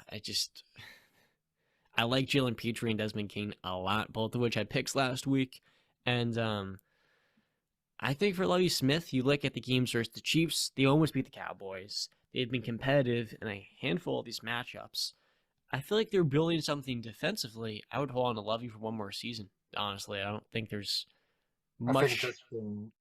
I think just in terms of the look, you can't fire Lovie Smith after one season. After all the stuff with Deshaun Watson, even before that with the racism and the comments that were said, and then David Culley getting hired, and everybody knew exactly why that hire was made. David Culley being fired, Lovie Smith being brought in. I just think look-wise, you can't let Lovie Smith go after one season. You hit the nail on the head. I kind of looked past that point. The Texans are trying to build stability. They're trying to build up their reputation. So it only makes sense for the guy they appointed from defensive coordinator, they add more continuity. So yeah, Lovie Smith, I think he's going to win this game, and maybe that's going to hurt them down the line, but he's done a decent job, I feel, this year in Houston. Next game up, the Jets at Dolphins. We're assuming Skylar Thompson's probably going to play, though Teddy could. The Jets, after losing the last 4 games, have been eliminated from the playoffs, in the process ruining Zach Wilson's confidence. According to Joe Douglas, they're going to ride with them through hell and high water, try and improve that trade value, because you got to do that again. God, man, I feel bad for Jet fans. They don't deserve this. They don't deserve this, and I don't think Zach Wilson either is deserving of all the disrespect he's gotten, because we've never seen the Jets develop a quarterback, and until we do, I have a pretty hard time saying Zach Wilson is the issue. The common denominator is New York's inability to develop a quarterback with impatience. It starts with the fan base, and it goes all the way to the coaching. This year is supposed to be the season they take that wild card leap. They got in the playoff hunt, but this was not the type of December you wanted for the Jets. I mean, up until November with the running game and Garrett Wilson, it was an awesome season, but it's kind of been the worst case scenario for the Jets, honestly. You know the answer on Zach Wilson. It's a hard no. And the process, the only thing you really gained was these rookies being awesome. The good news is you're a quarterback away. It's just that you're probably not getting Aaron Rodgers, and that's the only guy I think that makes him a contender after this season.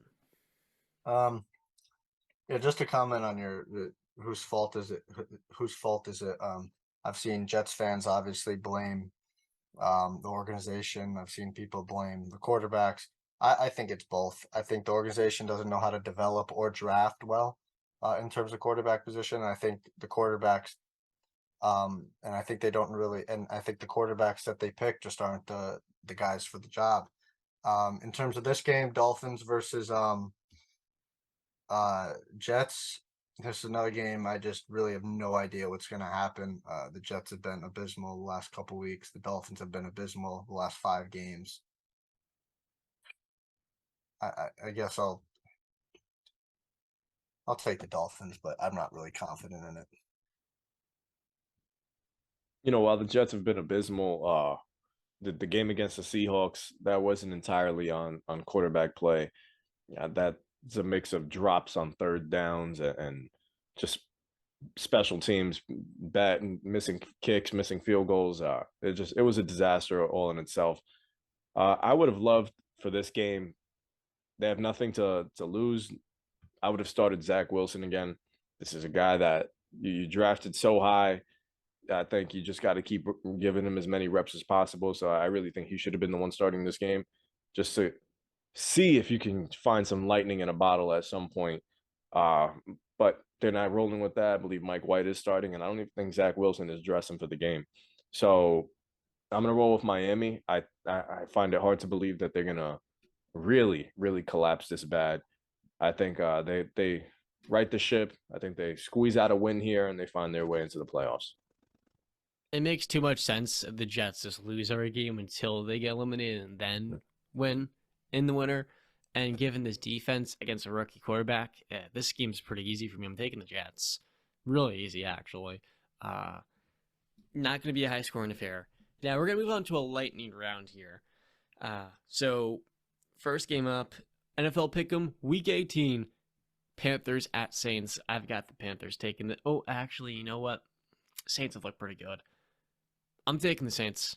Andy Dalton played well for the most part. Yeah, we'll go Saints. Give me bearded Darnold. Nah, I'm taking the Saints. The Panthers haven't been very good on the road. It's in New Orleans. I'll take the New Orleans Saints.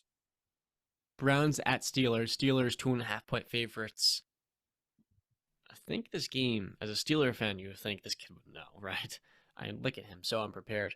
I feel like this game's on the road at First Energy Stadium. It's in Pittsburgh. How do I not know that? At Acrisure Stadium. Okay, I thought it was at First Energy. It's not. Pittsburgh's hosting the Browns. You know the deal. John has the Steelers taking his W. And guess what?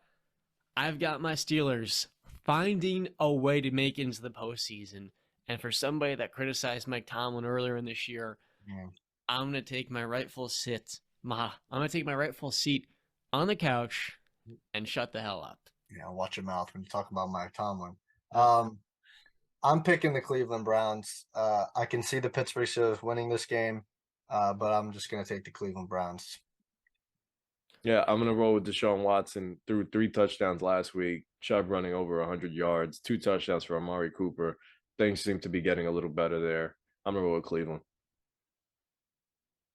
Muted. The Browns' defensive coordinator, Joe Woods. It's been a rough year for a team that has so much talent but has underperformed so much on defense. Walked out of his final press conference of the season, and as he was stepping off the podium, said, "Hopefully I get to talk to you guys again." And every Brown fan's like, hopefully not, Joe. Being a head coach is hard. Being an assistant is hard. I do think Brown fans kind of low-key would like a new DC, because it's been a really bad year on that side. Really bad. And you can't chalk it up to anything but scheme. Woods kind of is from the Fangio-style scheme of defenses, where they do that different variant look, and no coordinator's actually been able to emulate what Fangio did in Denver. So I have the Steelers winning as well. Another reason why the Browns defense. Chargers at Broncos. Sorry about that ramble. I've got the Chargers winning this game. 2-point favorites in Denver's favor. Doesn't change anything for me. They're going to not cover that. I'm taking the Los Angeles Chargers. Don't know how Denver is favored, but I'm going to take the Los Angeles Chargers. Last game of the season, I've said Chargers are going to win out. Prove me right, baby. Going with the Bolts. Yeah, it's actually absurd of Joey Bosa coming back. The Broncos are not an underdog. Giants at Eagles. I said it before, and I'll say it again. The Eagles are winning this game. They're going to be the number 1 seed in the NFC, and they're going to cover this 14-point spread.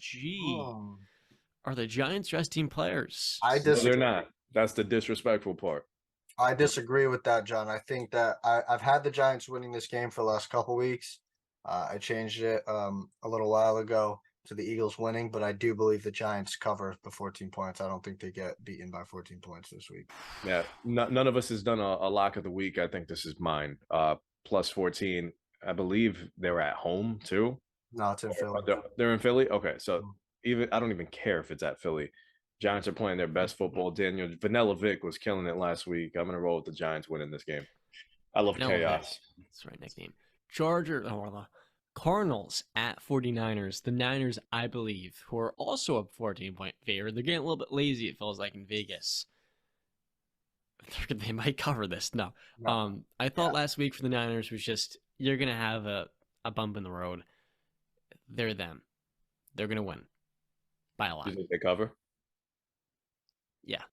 I think that this game they actually do cover. I think the 49ers win this game by a big margin.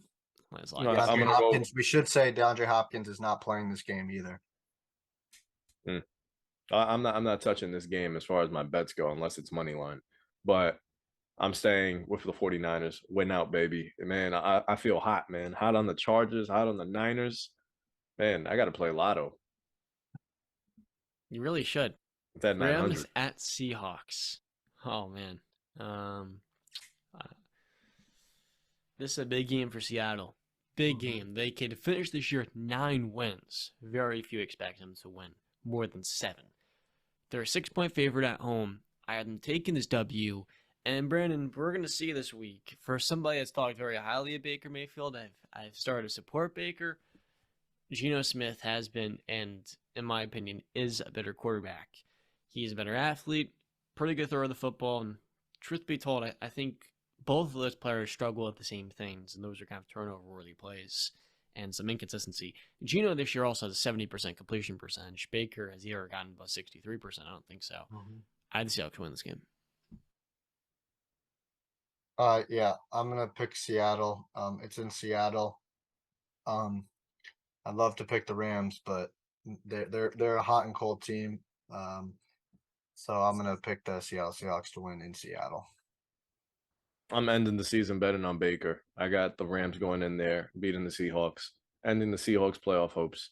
I think Baker has a nice day, and I look forward to talking about his destinations come off season. Yeah, and I said that Cam Akers would have big time day versus the Chargers. He did. I kind of didn't recognize Austin Eckler himself would have a pretty big day. 2 touchdowns, 122 on the ground, and 39 receiving. Yeah, that Rams defense is kind of why I'm not too high on them. Not the offense. No, although the offense is imperfect. Cowboys at Commanders. Cowboys are winning 7-point favorites in their favor on the road. Sam Howell is the starting quarterback. I'm taking the Dallas Cowboys to win this game. Yeah, I think that's a lock. You said 7-point favorites? Yeah. Yeah. I'll even take an alternate spread. I'll even go plus 10. Minus 10. I hate to do this, but is Ron Rivera the coach of the Commanders next season? I think the thing that is going to, I've been on the train where I think he should be the coach next year, but after seeing the blunder of him not knowing that they could be eliminated last week, I just don't think you can come back for that. So I think he's gotta go. Can't make that type of mistake. There's no excuse. Can't make that mistake, but I mean, that's also one of those things where he's just focused on one thing and one thing only, just winning the football game.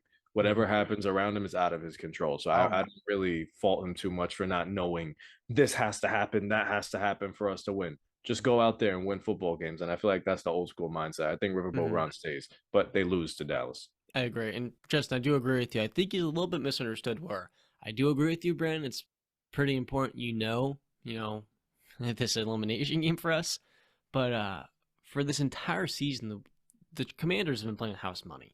They've embracing the dogma of everybody's counting us out, so we're going to win the games. The bigger issue was he benched Taylor Heineke for another guy that's probably back up in Carson Wentz, and it felt like that decision really hurt. That you wanted. And this is why John Tortorelli will never be a head coach in the NFL, because he wanted Carson Wentz to get started. And you saw what happened when Carson Wentz got started. It wasn't only Carson Wentz threw 3 picks. It was that the team did not play inspired football. And you know what, Brandon? I wonder why. It's hilarious. That's the quarterback that was winning games. Yeah, and honestly, Taylor Heineke, they're winning in spite of him, it felt like. That was where I came from. And I said, Carson Wentz's floor is probably Taylor Heineke's. Wrong. It's below that. His ceiling is definitely higher. And yeah, friends, right, this is why I'll never be close to an NFL sideline. I wanted them to bench Heineke. So Riverboat Ron was not the only person who thought that. It just didn't work out in his favor. Is the head coach of the team next year? It's Washington. I don't know if he's the guy that's going to turn the franchise that has many issues around. It's a hard one, a very hard one. Very few can turn this around. I'd like to see Harbaugh go to Washington. I think that might be a very favorable destination. Nah, maybe if they pay him a lot. The Commanders have some structural issues, but they have a very talented team. I think it's one thing a Commander fan could hold on to right now. Last game, Lions at Packers. I said it before, the Lions this week are going to surprise y'all. MCDC, Motor City, Dan Campbell, and this Lions team, they're going to put up points against Green Bay's defense in Lambeau Field. And it's going to sound crazy to many people, but we're going to see Aaron Rodgers be eliminated by this Lions offense. And at large, it's not going to be because of Aaron. It's going to be because of their defense. I still don't trust it, but that remains to be seen. I'm going Green Bay. I think we're going to see a couple of Lambeau leaps, maybe a discount double check. I got Aaron Rodgers going, crown me. I think Aaron Rodgers rights the wrong of them losing in Detroit several weeks ago, and I think that they split with the Lions. I think that they get into the playoffs as the 7th seed. I don't, John, I'm with you. I'd love to root for the Lions here. Just, have a bit to the playoffs. It would be incredible, but they're running into a bad man on Sunday. This is a tough one. Say it the right way, Justin. He's a bad man.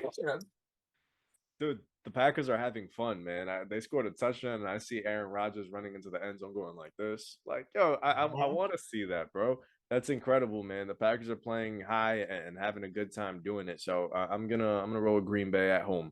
Think they get in. You know who's also a bad man? Bobby Boucher. Jamal Williams. What a set it would be after his 144 against the plated Bears defense yard game on Sunday. Jamal Williams is part of the reason why the Packers are eliminated from the postseason. A former 4th-round pick by the team in 2017. He's been awesome this year. 15 TDs, 900 yards, 4 yards a carry. 15 touchdowns leads the NFL. So I think it's time we start to recognize this Lions offense is a threat. It is explosive. It is top 5 in the league with a young, bright offensive mind in Ben Johnson, and Jared Goff with this much talent is an awesome quarterback. He's awesome. 3 TDs versus the Bears. Y'all better watch out and stop sleeping on these lines. I'm tired of it. I'm really sick and tired of it. Sick to my stomach is really the words that I want to use to describe it. I'm disappointed in some of you. You were saying this before that they got their ass handed to them by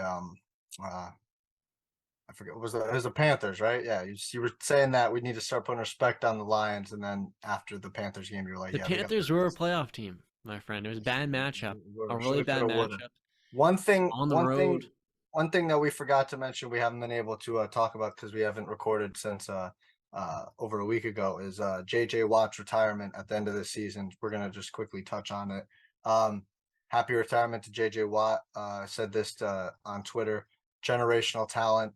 First ballot Hall of Famer, easily, 3-time Defensive Player of the Year. This guy was incredibly elite at his position. Injuries derailed him towards the end, but still a Hall of Fame career. And it's just one thing that just bugs me with it is that it sucks that he had to spend his career on the Houston Texans and the Arizona Cardinals because, man, he could have been a Super Bowl champion if he was on a much better team. With all due respect, he also did have his choice as far as after he left Houston. Should have went to the Pittsburgh Steelers. He should have went to the Pittsburgh Steelers with TJ Watt. But yeah, no, I'm with you, man. JJ Watt, an incredible career, probably one of the greatest defensive players that I've seen in my lifetime. And credits to him, you know, he's in his mid-30s now, and he's coming off of a 10-sack season now. It's been a while since he's had one. I think he hasn't had a 10-sack season since he was back in Houston. So still playing ball. I'm sure he could have played another season, but you know, football's a grueling sport. But all credits to JJ Watt, fantastic career, man. Always dreamed of him playing in New England. Sadly, it'll never happen. Yeah, and part of the reason why he did retire is because of the birth of his first child. He should have went to Pittsburgh. Yeah, he got that bag secured. So yeah, I'd be happy for a guy that at his peak was one of the 5 baddest mans on defensive end in NFL history. You said it before, Brandon. The best players I've ever watched on defense: Ray Lewis, Ed Reed, Troy Polamalu, J.J. Watt, and Aaron Donald. And at his peak, there's really nobody that could stop that guy. As Jason Kelce said, offensive linemen are happy they don't have to play with him. Even still, in this point of his career, the guy was one of the greatest players in NFL history. And we're wishing him nothing but the best in retirement. I want to thank each and every single person that watched and stayed to the very end of this video. It was a tougher one. Obviously, the tone a little bit different, but we appreciate you sticking to the end. If you enjoyed, be sure to check out the link in the description. That is going to be to Damar Hamlin's toy drive. And of course, like I said before, don't be hesitant to educate yourself on how to use an AED, CPR, all that stuff. It's pretty important in today's world because you can never be too prepared. Is there anything else you guys would like to add before we jump out of here? I mean, Justin guessed my jersey earlier before the show even started, so I'm upset about that. So I guess I just have one thing to say. You remember when Bobby Boucher showed up at halftime and the Mud Dogs won the Bourbon Bowl, do ya? This guy. What a boy. Yeah, football season's almost over, guys. Went by too fast. Yep, Knicks look actually pretty good for once, for a second time, so we'll talk about them soon. Let's end the show. Looking forward to it. And though the Heat last night, Brand, don't think I'm letting you off the hook. They lost to Russell Westbrook and Thomas Bryant. That was a rough one. Oh, happens to us. It's a regular season. It's a long one. With all that being said, we want to thank you for watching and staying to the very end. I was John Tortorelli. This was Brand Capozziello and Justin Rain. As always, we'll see you next time. Stay classy, y'all. Woohoo!